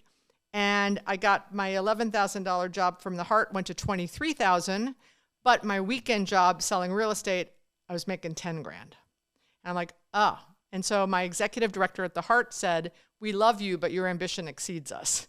Go do the real estate thing full time and just volunteer for us and be on the board of directors. So you were making 10 grand leasing on the weekends, internally? Selling homes on the weekends. Oh, I thought you said you went to a development and worked in the internal. No, so I worked at the Heart Association 5 days a week, and then on Saturdays and Sundays I worked for a developer in Parkland that sold homes. Okay. But they sold like in a subdivision that they hadn't built yet. Yeah. So I was making more 10,000 just on the weekends. Compared and to my what you're job was annually. 23 at the Heart, and I saw the writing on the wall. So I left the Heart Association and worked full time for the developer, and I immediately hated it. I cried every night because I loved my job at the Heart. I loved planning events, and it was fun, but there was no money. Yeah. So then I was at this developer's, and so I went from working 7 days a week to sitting in a trailer reading People magazines during the week. And I said, we need to have events, like we need to bring people in. And he goes, no, we're building luxury homes. People will come to us. Just read your People magazines. And I'm like, I'm going to jump off a bridge, because I went from 7 days a week to now 5 days a week, but I was miserable. And so a woman that was coming in to help us on Mother's Day weekend as like a receptionist said, you should get into commercial real estate. And I said, gross, isn't that selling land? That's got to be more boring than this. She goes, no, there's this thing called leasing. And developers build shopping centers, and then you lease the retail space, like to a bagel shop or a dry cleaner. And once you help them with their American dream, you become part of the family. I'm like, sold. Where do I sign up for that? And she said, there's this company in Miami that trains leasing agents called Terra Nova. So I called Terra Nova and I said, who is in charge of your training program? And they said, Donna Abood. And I said, Donna Abood from Florida State? And she said, yes. And she was in my sorority. So she picks up the phone. She goes, Beth from Florida State? She goes, you're hired. Just come meet Stephen. Wow. And I went there. There was 11 people. I was there 18 years. And the last 6 years there, I was the president. And when I left, we had over 120 people. Amazing. And yeah, it was a great ride. So I did, I started as a rookie in the leasing agent training department. And then, when I left, I owned 6 deals with him. So he helped me get into investments. He co-signed a $50,000 loan from City National Bank for me to make my first investment. I was going to ask you, like, who was influential on you? Like in the early years. I wouldn't be here without him. You just said that, and I thought, oh yeah, okay, there's him. Because he came to me. What about before him? What about anyone in college or? My dad. Yeah. My dad was a dreamer. My dad was a glass half full, and my mom was a glass half empty. When's your dad's birthday? January 12th. Yeah. So he, when my dad was Mr. Charmer. He could, sell ice to an Eskimo. He was just fabulous. That's cool. And I lost him at 34. He was 34? I was 34 when he died at 61, which is my age now. That's still young. So young. Cancer? So young. Yeah, lung cancer, both of them. They both smoked in their early years in Milwaukee in the bar. Yeah, both parents passed away early. Same kind of thing. Just health, cancer, or sad. But, So then Terra Nova, it was just like, that was your university for real estate. For sure. You just stayed there. I mean, because you said going there in 11 people, they didn't even really have a training. Donna hired 4 of us. Ed Schmidt, who's still with NAI. Okay. Me, this woman that was in industrial, and then this guy who's not in the business. 3 of 4 of us are still in the business. And they just took you out and showed you the ropes? She trained us. We sat around, we had a kitchen and a conference room. It was the same thing with a round table that Stephen rented from Rental Center. Yeah. And when he had a meeting, we all had boxes with our stuff. And when they'd go, Stephen has a meeting in the conference room. We had to pick up our box and go somewhere else, which was not very far because the office was 800 square feet. And he rented the table from Rental Center. And so, but we back then when there was office leasing, 3 nights a week you went to Brickell. That was when Brickell started opening all these buildings. So every night we went to this opening or this opening or this. It was crazy back. This was in 86. I started in 86. Between 86 and 96, all those buildings on Brickell were, not the new ones, but the original ones, 1221 Brickell, like all those. I mean, it was awesome. And we had 3 restaurants to go to. Wow. We had the one that, with all the foliage that just got knocked down, I forgot. So 3 restaurants. That was it. An Italian restaurant, a deli, and this fancy one in the house. Did you live in Miami? I lived in Miami Gardens area, like Aventura. Then I moved to Pembroke Pines, and then Davie. So I always had that commute. You like Broward, huh? Do you have horses? I don't. But when I bought in Davie, everyone asked me that. I just like space on the weekends because my job was frenetic during the week. And on the weekends, I liked no traffic. And Davie had no traffic. Same thing with us with Fort Pierce. Yeah. Like it's nice. It's nice to love being here with the energy, but it's nice to go and just feel like you have space. Exactly. Wow. So you just stayed there and then just worked your butt off. Worked my butt off. Absorbed everything they had to teach. And then what was your first deal that you said he co-signed? Sunnyland. What is Sunnyland? Sunnyland was a shopping center on Dixie Highway, 2 miles south of Dadeland. You still own it or no? We sold it about 5 years ago. Okay. And we made a crap ton of money. So he had come to me on a deal in Hialeah. I said no. Then he had come to me on another deal. I said no. How does that look? Like, what's the structure of partnership?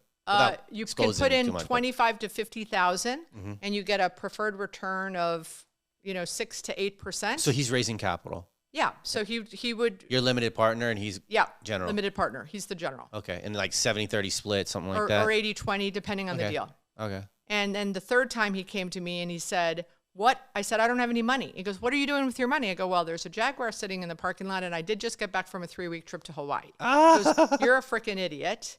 And he literally took me by the collar and took me down to City National Bank and co-signed a note. He goes, "On one condition, every commission check you get from this point forward, you put 10% in an investment account." I said, "Okay." And I put in 50,000, and I made we bought it in 92. We sold it in like 2006. I made over $1 million on the 50,000. What a blessing he was. I don't see that in you. Like blessing. That you were the hot shot with the Jaguar and like, you know what I mean? Just like spending. I spent money. I was, in 92, I was 32. Right. I was married. Sure. We had Dolphin season tickets. You were normal. We were doing just being traveling and the thought of investing for my future wealth, he changed my life because then I did 6 more deals. Then I started finding deals and saying, we need to do this deal. How many LPs would there be in a deal like that? 20. Really? And he managed it all? Yeah. And we bought a deal. We bought 2 deals in 97. I'm ready. This is unbelievable. 2 deals in 97. Each $4 million. So total, it was like 4.5. So it was like $9 million for total. Okay. I put 25 in each one. 25,000. And he gave me part of the GP because now I'm the president of the company. And he goes, you've worked your ass off. So, I'm going to give you a piece of my GP. Nice. Since you're an appraiser, you're going to love this. 6 months ago, so we sold one of the deals to Kimco 5 years ago. 6 months ago, one of the deals we still own was appraised at $60 million. We just refied for 40, which is a really nice check that we didn't have to pay taxes on. So my motto is don't wait to invest, invest and wait. Because we bought that in 97. Sure. And now we still own it. Like we should not have sold Sunnyland. We should not have sold Park Hill. We should still own those deals. But you at the time you need cash. You sell deals. But allocate here, there. For sure. And reinvest in other things. Right, hustle. But yeah, can you imagine a $4 million deal that we put $2 million of equity in because we got a 50% loan, was appraised at 60. It's crazy. That's like, Miami. That's like buying Amazon stock, that's Miami for you. You know that's what I mean? why that's why I don't invest in Ocala. I'm sure there's great deals in Ocala. You know, it's funny you say Ocala. So when I was a kid, my parents had 16 acres in Ocala, and I heard my whole life. My parents divorced. I moved out when I was 17, but I heard my whole childhood or whatever. I had 2 other siblings. Like, everyone's going to get their little portion of the slice. And as soon as they got divorced, they sold it. Oh, gosh. And yeah, now I'm sure it's worth greatness. I don't know. You know, I'll never know. But it's funny, Ocala. Well, I mean, it makes sense to, and that's what I thought about that as well. It's like being connected to FIU. And I want to be trying to be more involved over there because there's a wealth of knowledge over there as well. And so I'm trying to get back into that circle of people and atmosphere. I'm supposed to interview Ellie, the director of the real estate department. And then Bill Harden, who's like the friggin' dean of the business. He's awesome. I mean, he's a great mentor to me. But I thought about like that. I was wondering how do I get the students involved? Miami-Dade started a program in their finance where they have like a cryptocurrency. So they have a program where someone, I forget which company, they gave like $50,000 and they set up something where they have the students come in and they can manage it, overseen by a board of directors. We do that for Florida State too. For real estate for stocks. For stocks. And then we did it also for real estate, where our foundation, I think they did it for real estate. I know for sure they did it for stocks. Yeah, so I wonder how do you do like an incubator for real estate where you make it? It's hard because you got to manage the real estate, unlike the stocks. Right. But how do you, I mean, like, and this is what I just started thinking about recently, because I thought, like, how do you do something small where maybe it's a duplex or a triplex or something like that? But it's hard because you only have the kids for 3 months, right? Yeah, I mean, you should instead get them involved in these case competitions. I mean, that has done, when we started supporting financially the kids to participate in these Villanovas and these case comps, it changed their lives. What is case comp? What do you mean? So Villanova every year does a case competition where 25 groups of universities send 4 kids up. Like 48 hours before the case competition, they say, this is the deal. And it's 3 acres on Brickell, and it's land, and it used to be an Indian burial site. Go. And they're not allowed to talk to any veterans, but they can get on LoopNet or CoStar, and they have to create and then submit in front of judges the development plan. And and they don't sleep. It's a 48-hour, like they sleep on the airplane flying to Philadelphia. And it's for all of the years we've been doing it, it's been the most impactful thing for the students. Unfortunately, only 4 get to do it. But are you involved in it? I support it financially. I got you. Because it costs money to send them, fly them, put them up in hotels.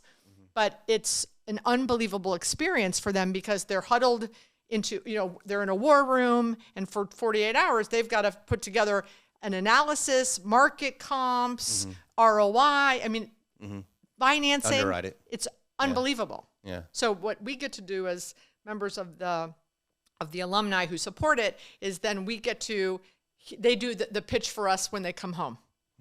Whether they win or they place or maybe they don't, but they do their presentation for us, which is fascinating. FIU called me one time because one of the classes that I adjunct professor, whatever they call it online, is investment analysis. It's in the hospitality school it's like an elective for their grad school. So they called me and said, kind of like that. They said, do you want to, there's a competition for hospitality students. Do you want to head it? And it's going to be in Chicago or something like that. But I don't appraise hotels.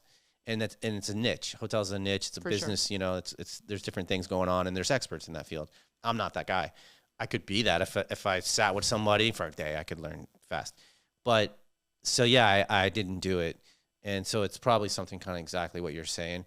But man, I just feel like with all this like startups, and I hear about incubators and tech and all that stuff, it's like, why can't you do it with real estate? I just feel like there's so much smart people in FIU and around me that it's like, because I think like, why can't you do it for the students And then I think bigger. And I think, well, if I can learn how to put that process together, then I just scale it. You know, that's kind of here's my resources, but then I go, here's my ambition. I mean, like, absolutely. I created the foundation of Florida State, the Real Estate Foundation, because they owned real estate and they didn't have it. They had it under the parent of Florida State. They owned it under the parent. I said, oh no, we need to own all of our real estate in LLCs. We can't own it under Florida State University. Like if someone trips and falls, they could take it. Right. It's a problem. Not protected, yeah. So, and I started with that. And then the other part of it was we have people who donate real estate and there was no one, we didn't take the donations because we didn't have anyone to manage it. Right. So I said, okay, there's a need. Yeah. And then lastly, we had a protect the perimeter situation where we're building a new business school and we need these 2 residential properties for parking. So we created I was the first president of the Florida State Real Estate Foundation. Alumni board or whatever. Yeah, but it was a foundation. It was an LLC. It was a not-for-profit were our 3 things is we protected the perimeter. So we were the shills that went around and bought property in Tallahassee that we needed for other bigger picture things. We took donations. You did this as a student or as an alumni. Gotcha. Right. Yeah. No, but we had students come to our meetings and listen, and we had students intern for the foundation. And we then took donations and we managed the donations or hired brokers to sell them so the beneficiaries could benefit. And, it still exists, the foundation. And it was great. And we did involve the students, and we could involve the students by saying, we're getting this donation. This is how we're underwriting it. And we need to manage it until we can maximize the value and sell it for the music school. Yeah, that's what I want to do something. I don't know if they're already doing that at FIU or something like that, but that's definitely like a path that I'm going down because I just feel like there's so much wealth. And it's like what you're saying is like, that's here in this market where I completely work all the time. Right. I was on the real estate board because in Tallahassee, it's it's 8 hours. Sure. Like, I mean, it's, the flights are expensive and I used to be very involved in Florida State. And then said, well, why don't you help us with our real estate program? And it's local and the board is local people. FIU and both FSU and have events that are big fundraisers. Down here it's called Impact, and at Florida State it's called Trends. FIU could do an event. Like a real estate fundraiser event? And what do they do with the money? They use it for professors or for case competitions or okay, I see what you're saying. They do a lot with the money for the programs. The programs are only as good as the professors. Yeah. Right? Yeah. So the more money. No, that's why I want to, and they do internships. I don't really know any of the professors, so this is going to be. I took a class at FIU with Paul Jones. I doubt he's still teaching, and it was an investment valuation class. I didn't feel when I was at Terra Nova, I started getting into investments I started doing investment sales, and I didn't feel like I didn't know Argus, and I took a class Monday night, killer, 7 to 11 or 7 to 10:30, and Paul Jones taught it in person. Yeah. That's a difference of because mine's just online. So you don't really get that in-person stuff. Do they not have any classes online anymore? Or No, I mean in person? Yeah, and I've been asked to go in there and teach that too, but I mean, I'm busy. Yeah, you know what I mean? For sure. You only have so much time to do so many things, right? And the money's not, Yeah. So I really, honestly, I just use the money to pay off my loans. So it's a full circle for me. Yeah. And I never really wanted to be a professor. And when I went to the hospitality school, I was always the one that barked the loudest. I was like, this is real estate. I'm like, where's the real estate courses? And then when they actually built it, they came to me and asked me, and they said, no, we want you. And I'm like, I'm flattered and I'm honored and everything. Yeah. But I'm not your guy. And they just kept saying yes. And I ended up, I'm still there. That's great. I'm still there. I taught during the summer in Valencia, Spain for Florida State. Oh, wow. So I got to live for 5 weeks, 6 weeks, 3 summers in a row with my kids when they were younger. And I taught intro to real estate and professional selling, which was fabulous in Valencia, Spain. So, obviously. All right, so 18 years at Terra Nova. You could become the president. And then when do you... My son was 4. And you weren't doing social media yet, right? Oh, no, I didn't. You didn't write your book. Facebook was a joke. Right? Yeah. You weren't coaching yet, were you? I don't know if you were. You were probably mentoring, right? or no? Yeah, I was Were you training. still a broker? Like if you're the president, are you? Yeah, I did like, some deals. Just so that goes away. Like and you're I repped more corporate. LA Fitness. I did Tenant rep. I didn't really do any landlord leasing. But by then you were already invested Yeah. in making exits and stuff like that, right? Yeah. And then when does that day come where you're My like, son turned 4. My mom died, and I missed a Halloween party. And he was the last kid. I'm not laughing at. He was the last sorry. kid looking through the window. And I was rushing with my pumps and my hose and my business suit. Oh, okay, I see where you're coming. And I said, right. Oh, need my time back. I got to leave this gig. Yeah. And it took me about 6 months to break up. What year was this? 2004. 2003 started the negotiation, Okay. and I left in February of 04. And for a year, I was the room mom and the t-ball coach. And then the phone started, and I was talking to people in South Florida, but I didn't want a full-time gig. And I had luckily made money with my investments and with deals that I could just not rush back to anything. And you were still married at the time, or? I was divorced. I Divorced got already. divorced 3 years earlier. Okay. And I, so as a single mom, I had a live-in nanny. My live-in nanny was raising my son while I was at Terra Nova. That was unacceptable. And so I left. And for a year, I knew I wanted to start buying stuff on my own account. I started looking at deals to buy, and Always retail? always retail. And then the phone started ringing for the coaching and the training. I said, "Oh, this is cool." And I could like fly up to Chicago and train 20 leasing agents and fly home the next day and miss only one night with my kid. And then And that paid decent? And was that like a Huge. 5,000 or is that more than that? 20,000. Really? Yeah. And then with plane and housing or whatever, right? Oh yeah, they take care of that. So good money. And that's like Keller Williams is doing that or something like Any, that? Or? just real estate companies that had big leasing teams. And It was all commercial, like retail. all You come retail, in as that all expert. retail, Nice. mostly. I mean, every once in a while, people might call me for office or industrial, but it's not really my thing. Right. So, that business built fast because there was no one else in the country that did it. This is 04. This started in 04, 05.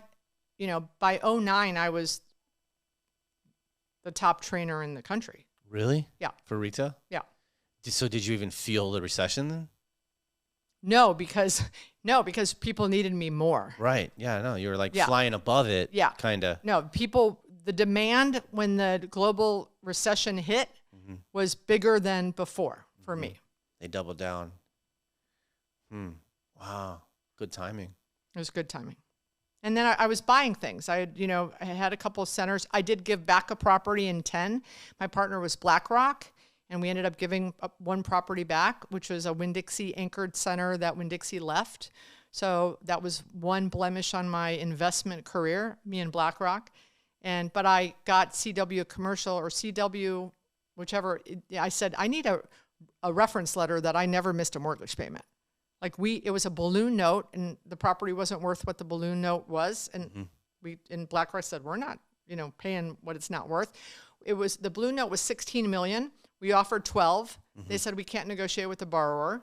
So we gave them the keys back. And then 3 years later, they sold it for 12. Yeah. They had it in service and they didn't want to get rid Yeah. of it and they So kept it on the books. Yeah.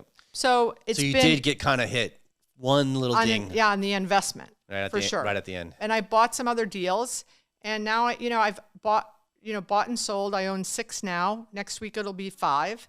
I have a offer out and a deal in Cleveland because I'm doing a project out in Cleveland for Dan Gilbert, for the owner of the Hold on, Cavs. though. You just skipped a lot. So you went from counseling, right? coaching training. So And- 2010, and then when did social media or when did canvassing was that? Did you? I canvassed all through the training. The training was teaching canvassing because I canvassed in Terra Nova. Right. We had canvassing days at Terra Nova. Every Tuesday was Terra Nova Tuesday. As a president, you were yes, canvassing. I canvassed. I canvassed 2 of the 4 weeks. So you never stopped going out on the streets. Never. And you love it. I loved it, and the clients loved it. A Principal Mutual Life's like the president's going canvassing for my deal, my little Publix anchored shopping center in Hialeah. Like, yes, this is our job. I'm forever a leasing agent. I might have other things I do, but I'm forever and basically a leasing agent. Even as an owner, the story of Canesware, I'm a leasing agent. I go find the tenants and bring them in. Such a value, right? That you just never gave that up. No, I love it. It's your bread and butter. And I love talking to you've them about their branded yourself sales. that, I say, I think we should have more dwell time like I read an article about dwell time, and the longer people stay at your property, the more they spend. So I added benches and music. And people didn't add benches and music in a unanchored 52,000 square foot shopping center. But I did, because now if they stay longer, they're going to spend more money.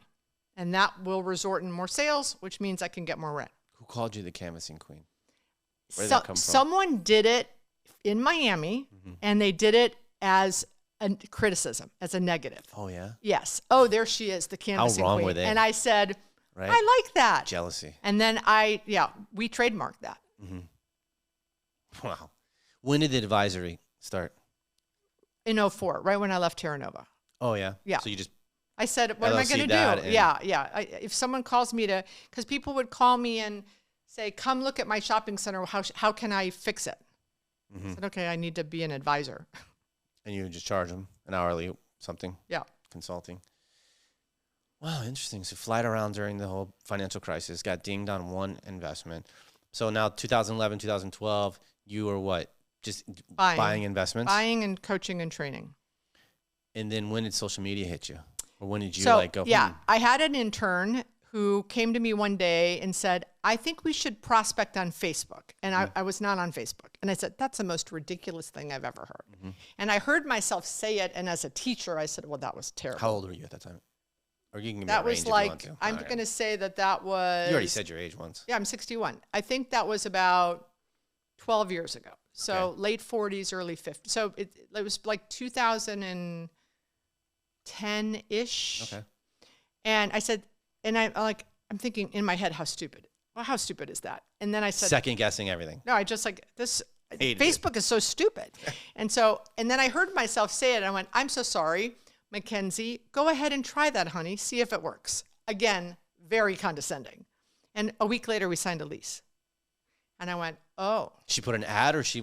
She DM'd a chocolate store that I had been after forever. I had canvassed them. I had eaten there. I'd bought chocolates, she DM'd, he never called me back. She DM'd him on Facebook, and he came and saw space, and we did a deal. And I joined Facebook. And we started prospecting through Facebook, because when you DM a business owner on Facebook, you bypass the gatekeeper. You get directly to the owner, because the owners don't want their staff looking at social media, because they're worried there's going to be complaints that they don't see. So that's how I started prospecting. And then from that then I joined Instagram and LinkedIn. And then I just started that. And then I thought, oh, I can post something about canvassing on LinkedIn and get 4,000 people that view it. That's more than me speaking at a CCIM event or a BOMA or an ICSE. Like, I can now share valuable things, and then people might hire me to train their people. So it was a way, instead of, I still run ads. It's a hook. Because, old white guys who hire me usually are looking at ads in newspapers on airplanes. So they're not looking at social media, but their people are. And their people might say, if we are going to have a trainer, we should have this girl, because she actually does it. Wow. So when did you put all the programs together? Because I looked at your website, and you have... When did you write the book? That was the last thing you did? When I first left Terra Nova, literally the week after, I went to a book writing conference in 2004, and the goal was to write the book. Okay. And I hired my assistant, and on the top, I said, these are 10 things I wanted to get done. And number one was write a book. We didn't write the book until 5 years ago. I wrote 2 books in 2 years. Like, once I wrote one and I found a ghostwriter to write with me, then the second one was really easy. The first one was, don't say no for the prospect, meaning don't let your head say, oh, they won't sell to me, or they won't lease with me. Yeah. It's a mindset book. Right. The book number 2 is the how-to book, how to be a rock star leasing agent. And that's very easy, because I, have classes on that. So the classes have come out of customer requests. Hi, we want you to do something on social media. Oh, that's a class. Or hi, we want you to do canvassing. We want you to come to Chicago and teach 8 people how to canvass. That's a class. But you say that's a class because so you're really inept. Just like you hear an issue or a problem, and you're easy to go make PowerPoints or how do you? I don't. What's your process through that, real quick? I say to the person calling me, what's the need? I think my people should be on social media. I go, how old are they? Like, are they set in their ways? Are they young? And they give me their problems and what their results are. What do they want? And then I just say, okay, how long do you want me to speak for? 3 hours, 45 minutes. If it's 3 hours, we're going to do role playing. We're going to create a program. I'm not going to talk for 3 hours. If it's 45 minutes, it's a piece of cake. Is it online or in person? Because if it's online, I have to do more to get them engaged versus if it's in person and I can walk around and touch their shoulder and get them up and make them role play with me. So, I mean, I've been teaching, besides the teaching for Florida State, which is much harder to teach freshmen and sophomore in college than it is to teach professionals who want to make more money, who are engaged and say, okay, this girl owns $100 million of real estate. We should probably listen to her because I want to be her one day. So but I do I've walked into a New York City office with 40 men who are making $500,000 a year with their arms folded saying, what's she going to tell us? Really awkward, huh? No, I say, and I turn to the boss and I say, look, these guys are all, making a ton of money. I don't know if I'm going to have anything that's going to change their life or their income. So let's make a deal, boss. It's 9 o'clock. At 10:30, we're going to take a break. If they don't want to come back at 10:30, you're good with them going to their office and continuing to make money, right? And the boss says, and this is planned ahead with me and the boss. And the boss says, yeah, no problem.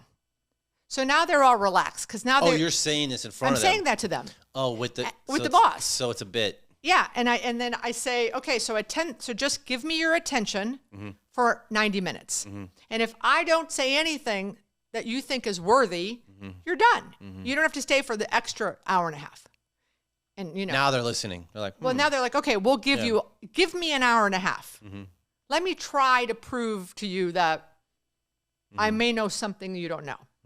And then they're committed because because when they first walk in, they're like, we're going to be here till noon. This sucks. So, and then of course, no one ever leaves at 10:30 because I have good things to tell them. Wow. So why haven't you syndicated? Like, you've got everything else. I syndicate deals. I'm not going to do a fund where now I have the pressure. Why though? Because I don't want the pressure of money. You're that person. I don't want the pressure of the money sitting in an account and having to buy a deal because I think bad deals are bought that way. I have no problem raising money when I have a good deal. Well, that's syndication. It's basically deal to deal. A fund is. Yeah, no, I do syndicate. I have partners in all my deals. And you're the GP. I'm the sponsor. I mean, I just had a lunch with 16 women. I said, I'm putting in an offer on a deal in Cleveland. Who wants in if I get the deal? 10 women raise their hand. So those are 10 women I'm going to call if I get the deal. Yeah. I love how it all comes together, right? Yeah. So great. I mean, you just offer so much. Well, are you ever going to stop? No. I don't work that hard anymore. Like someone asked on Twitter yesterday, do you wish you were at the start of your career? Or are you good with where you are? And I wrote, I'm at the sunset. I'm really good. I don't think I'll ever stop. I think if I live till 80, I could still be buying deals. But, I also, what did I do today? I worked out with a trainer at 9:30. Perfect. I went to a lunch with 16 women where I'm trying to get them to invest. I am now talking on a podcast. How does that go? How does that go when you're trying to get them to invest? I'm trying to educate them. Give me the pitch. Do you invest in the stock market? Yes. Did you buy your house? Yes. Do you have money in the bank? Yes. Are you an expert in what you do in real estate? Yes. Oh, so these are real estate professionals? Yeah, they're all 16. Yeah, they're all real estate professionals. Like single family, like realtors? No, they're retail leasing agents. Okay. One was an in-house counsel lawyer. Okay. One's a mortgage broker. So this is what I was touching on earlier, where I said people we work with don't invest. Yes. So you're educating that. Okay. I'm saying, why aren't you investing in an empty Kentucky Fried Chicken in Ocala. Why are you buying? What do they say? My Netflix stock dropped 80%. Like, talk about complicated and risky. So they're afraid. Okay. They think it's too complicated. They think it's too risky. And I'm like, take the information out of your head. Without your information, retail leasing agents, there'd be no appraisers, engineers, developers. You're the ones that are bringing the tenants to the deals, and you're not investing. So I'm here at a podcast, and I'm going to a Marlins game. That's my work day.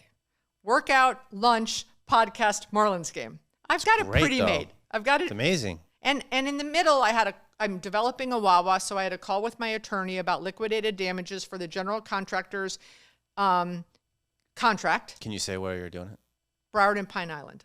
I bought an office building for 42,000 square feet because I knew that a Starbucks and a Chipotle had just lost their deal down the street, and my plan was to knock down the office building and build a strip shopping center behind it in the parking lot, which I did, which was a long shot. I told my partners, here's the deal, A and B. A, I'm freaking amazing, and I get the city to knock down the office, let me build a shopping center in the back of an office building parking lot before I knock down the office Right, so the building. office building is basically an out parcel. Right, and I get Starbucks and Chipotle to agree to go in the back. So Chipotle said no, but Starbucks said yes. So I built a 3-tenant strip behind the office building. The day I broke ground on the office building, I knocked down the office building, which means I had 24 tenants in there I had to get rid of. And then, so now I have this beautiful strip center, and now I have a parcel that I was negotiating with hotels on. COVID hits. And in Plantation, you're not allowed to have a gas station across the street from another one. So the developer who tried to buy the office building before me tried to do a Wawa and said no to. During COVID, the city watched a bunch of people close and was calling me like, what are we going to do? What are we going to do? So I was giving them advice, the city, the mayor and the council people. And like, you know what? Now's my moment. Timing is everything. And I called Wawa. I said, do you still want the site? And they said, yes. And I called the mayor. I said, can I come meet with you? You're not going to like my idea, but I want to come see you. And with our masks on a big, I pushed the site plan across, and she turned around. She goes, I love it. Let's do it. And I got the commission to agree, which the developer. Wawa's on a ground lease? Yeah. Yeah. So, yeah. So Awesome. I like being able to mentor, coach, talk women into investing, talk on podcasts. Yeah. I'm doing a huge project in Cleveland for Dan Gilbert, the owner of the Cleveland Cavaliers. I've taken a 17% occupied mall, and I got it up to 42%. In Cleveland? And I had never been to Cleveland before. Why do you take a project like that? Dan Gilbert owns the Cavs. How I do don't you say no to Dan Gilbert. is that how I'll do they it. called me. They go, will you do a mall in Cleveland? I go, I won't do any mall. Right. I don't do third party. They go, no, we're going to pay you a monthly fee, and you need to come to Cleveland and see the mall. I said, okay, I'll come to Cleveland. So I went to Cleveland, beautiful mall. It's anchored by a Ritz, a Subway, a casino, the tunnel. It's anchored by a Subway? A Subway. Oh, I was like Subway? A train subway. Okay, got you. No, a train subway. Right. So it's like transmodal kind of development. Yeah, a tunnel to where the Cavs play. But it's beautiful. And I said, okay. He goes, you can charge whatever you want in rent. So I'm like, okay. People have said to me for 30 years, oh, you're just lucky you live in South Florida. Like you've been here, you know so many people. Is it new? Like, why was it empty? No, it used to be Gucci and Dior. Oh, and so high-end luxury? Yeah, and just that went away? Downtown emptied out. People went to the suburbs, and he bought it in 2017. He was going to do a tech thing. COVID hit. Gotcha. And so now they hire me in April, and in February, All-Stars Weekend is coming to Cleveland, and he says, I don't want to be embarrassed. You need to fill this mall. Oh, wow. And I go once a month, and we've signed, if we finish all the deals that I have on the table, we'll have signed 30 leases. And during All-Stars Weekend, we did 17 food pop-ups, and their goal for me was 5 leases. Wow. It's been the most impactful thing of my career, because at 60, that's been the most impactful thing? The most. And they're it's the last thing. You're still working on it. All Black-owned businesses, and the majority of them are female Black-owned. We're changing people's lives. And because I went into a community where I didn't know one broker. I didn't know one person. And I did what I teach. I went out and we've knocked on 1,800 doors and signed 30 leases. So did you create a team first when you got there? Or Me, you? myself, and I. I had a guy from Detroit that came over. Assistant?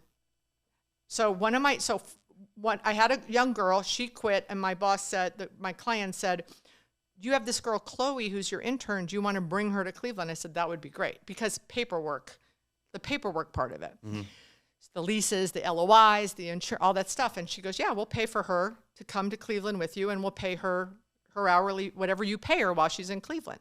So Chloe came, so it was me and Chloe, and now Chloe's moved on. Chloe went to work for that company in Detroit, Bedrock, and now I have a new young lady, Daniela, who's now stepped into Chloe's shoes. Wow. Do you think this is another layer to your career of doing this now? Malls. Yeah. You're going to be the mall lady? I'm going to become I am the mall whisperer, Dave. Mall whisperer. Yeah. I love it. Yeah.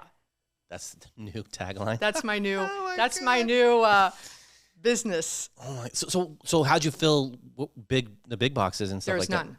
that? There is none. No. They got rid of it. There was no big boxes. Oh, there wasn't. So it's more just it's like a community center kind malls. of thing. The anchors are the Ritz, the Renaissance, the casino, and the Subway. And now all around that is just little stores. That's unique. It's kind of unique, right? Wow! Bravo! Congratulations. That's awesome. It's fun. It jazzes me, and we're helping people. Like, they're crying when we sign. They're crying and hugging me. Mm-hmm. When I first started walking into their businesses, they'd say, "Are you with the police?"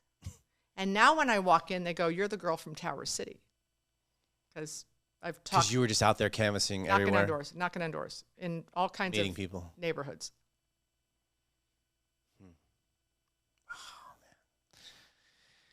Wow, I was gonna ask you your greatest achievement, but so I thought you had two boys, no? Alex and Mario? I do. Mario, I adopted Mario when Alex was 8. Okay. And Mario came to our family when he was 5. Okay. So I'm How old a mom. is he now? 19, and he's the golfer that's moving into college. So Mario's college 19. Friday. How old's Alex? 22. Oh, wow. And Alex is the rapper. I have a rapper and a golfer. No, they don't like real estate? No. How do you do that? I don't understand. Alex does come to meetings with me sometimes and gets it, and Mario does show space with me. Mario's kind of my good luck charm. When I show space with Mario, they take it. I mean, literally, they could just easily just transition. Yeah, Mario's going to be. If Mario has anything to do with it, he'll be playing at the Masters. He wants to play professional golf, and Alex will be the next Ryan Seacrest. He's an entertainment guy.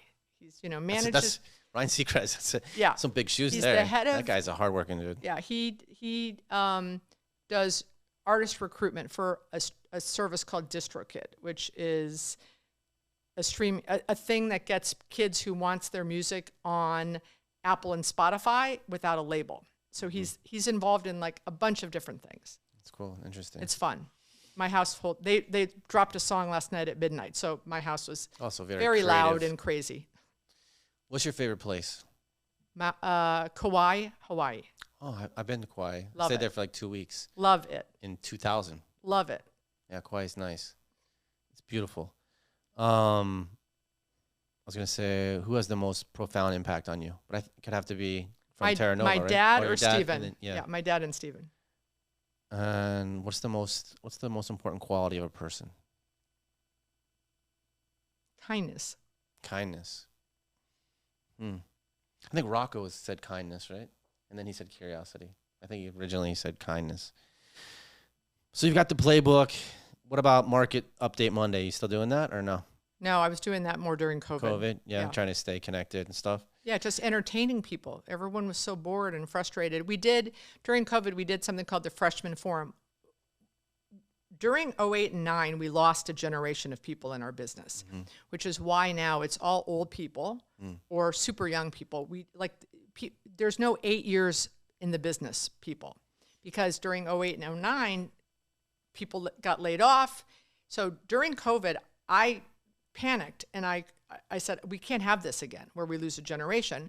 So I created something called the Freshman Forum. And if you were in the business 1 to 5 years, we had weekly calls me and another young man who's 32 who owns properties and has been in leasing, Aaron Zucker. I said, you're young, I'm old, but let's, reach out to the 1 to 5 year people. And we had speakers and we talked to them. And if you lose your job, we're going to help you find a job. And for 16 weeks, it went way beyond COVID. We met with them every week. And then we made it once a month. And then at the end of the year, we stopped it. But at the first month of calls, we had over 400 people on that call. And people will call me, or I'll see them at conferences and say, you really helped us, because it was scary in the beginning of COVID. People were getting laid off. They weren't getting paid. Mm-hmm. None of us really knew. And I felt I needed to just keep them connected. Mm-hmm. And it was great because we had like the head of real estate for like Sephora or Ulta or Wawa. And we have these relationships where we said, just continue to learn, even if you're not working. Mm-hmm. Read books. Mm-hmm. Educate. Yeah. Sure. Educate yourself. So that was fun. And, we don't do that anymore either, because, we jumped on that because it was a need at the time. Mm-hmm. Mm-hmm. Wow. 6 shopping centers. Oh, you're down to 5 soon, right? Hopefully. We close next week. BethAzor.com, Beth at Azor Advisory Services.com. How can people find you on LinkedIn, Instagram? LinkedIn and Instagram are and it's just Beth Azor. What's your focus now going forward? I mean, obviously you're going to be the mall whisperer. Is that going to be a big thing? I'm having my 3rd annual Women Investment Summit, March 8th, on women. Why is it only women? Like, you're a wealth of Because knowledge. Men are investing.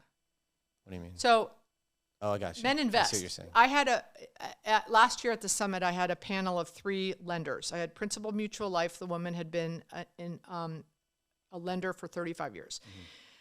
A woman that was with a community bank for 25 years, and then a brand new mortgage broker for a year. Mm-hmm.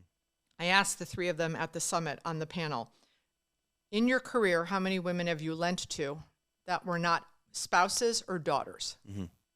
And the Principal Mutual Life woman, 35 years in the business, said less than 1%. Mm-hmm. The community bank woman said less than 5 women. Mm-hmm. And the mortgage broker said she hasn't had one yet. Mm-hmm. That's disgusting. So 99% of every person that the Principal Mutual Life woman lent to were men. 99%. Mm-hmm. I'm going to change that. See, I hear everything that you're saying, and I applaud you. And I think that's how I feel about appraisers. It's more niche. You're more. Well, appraisers tend to be risk averse, right? Maybe not you, but yeah, because I mean, once you understand risk, right? The further away you get from being an entrepreneur and understanding risk, then the less you are to go out there. So you can just go lead all those appraisers. Well, I used to do it with leasing agents. I'm hearing you, and I'm listening to like the person play the flute, and I'm like, oh yeah, I hear you. You know what I mean? I started with leasing agents because I said, leasing agents are what makes the world go round. Without them, there's none of those other people. Sure. And you have that neighborhood in affordable housing. That's what happens without leasing agents. Exactly. And then men. I invited leasing agents, and men gave me checks. And where are the women?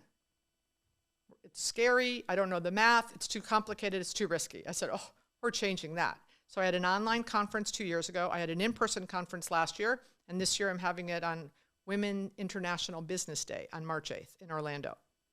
And I'm going to change that. And today I had a lunch with 16 women. And then you GP it? Is that what comes out of it, I'm educating them. Right. But if I have deals and they qualify, they can come in my deals. Mm-hmm. And I would GP it. Mm-hmm.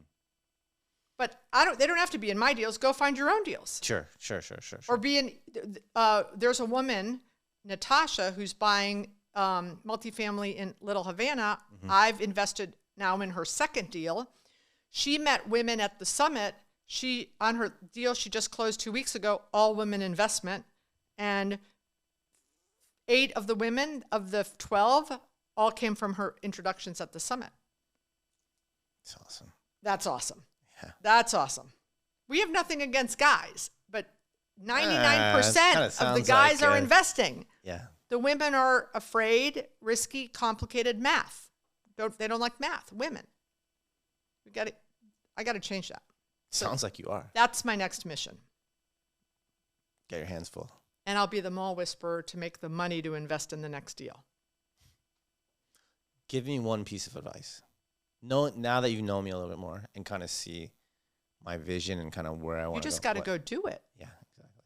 You need to call the motel and ask if it's still available. No, I don't like want that idea. No, it's not. That's Ship that sail? No, but it's a little too much. Kind of like what you say with hands-on. Ocala. Oh, yeah, okay. You know, I would rather kind of go a little bit more inward and seeing where development is going in. Because I've actually worked on, these guys bought the old mall in Fort Pierce, kind of closer to 95, and I appraised it for them as they wanted to reposition kind of more of like, construction lenders of countertop vendor, blah, blah, blah, right? They want to enclose the mall and then have all the bays where you come in, kind of like a flex space, right? We can have a showroom and then the warehouse in the back. That's what they were kind of doing with that mall. So I'm involved with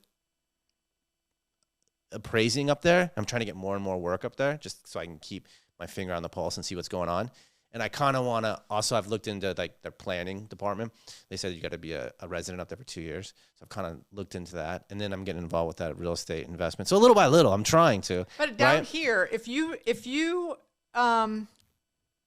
appraise something in Miami and then you see what it sells for, then you have insider knowledge. So let's say you appraise something for 10 million and you see that it closes at 15 million a year later or something.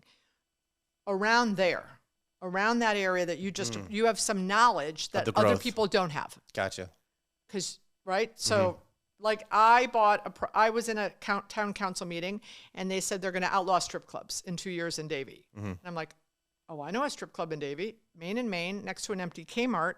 The empty Kmart became a Whole Foods. I didn't know that. Everyone thinks I had this insider knowledge. I did not know that. What I did know is I knew the girl across the street who told me, leasing agent, that she just signed a lease for $50 for a 5,000 square foot national tenant. We underwrote a strip center to replace a strip club for 40, and the numbers worked wonderfully. I ended up getting 60. But I had the knowledge. And so I competed with Stiles and George, all these way more experienced developers and richer people than me, but they didn't have the knowledge I had about the $50. They were underwriting the deal at 35. You have insider knowledge So you can pay more to know when the next thing is. So if you appraise something and you find out, okay, great, they buy it for X, but a year later it flips, and you're like, I appraised the thing last year, That's a good area. That's a great area. Okay. So Perfect. that's my advice for you. You need to use, just like I tell the leasing agents, you need to use the information you're learning about. The resources, yeah. Sure. And apply it another way with investing. And don't worry about the money. As you now see, money's not the issue. Thank you so much for taking time My with me pleasure. today. Thank you for really was. It was being so a nice. great interviewer. Thank you very much. Thank you for listening to my conversation with Beth Azor. Check her out on all of her social media platforms. And if you get a chance, jump on the energy bus. See where we'll take you. Until next time, I'm David Maggard.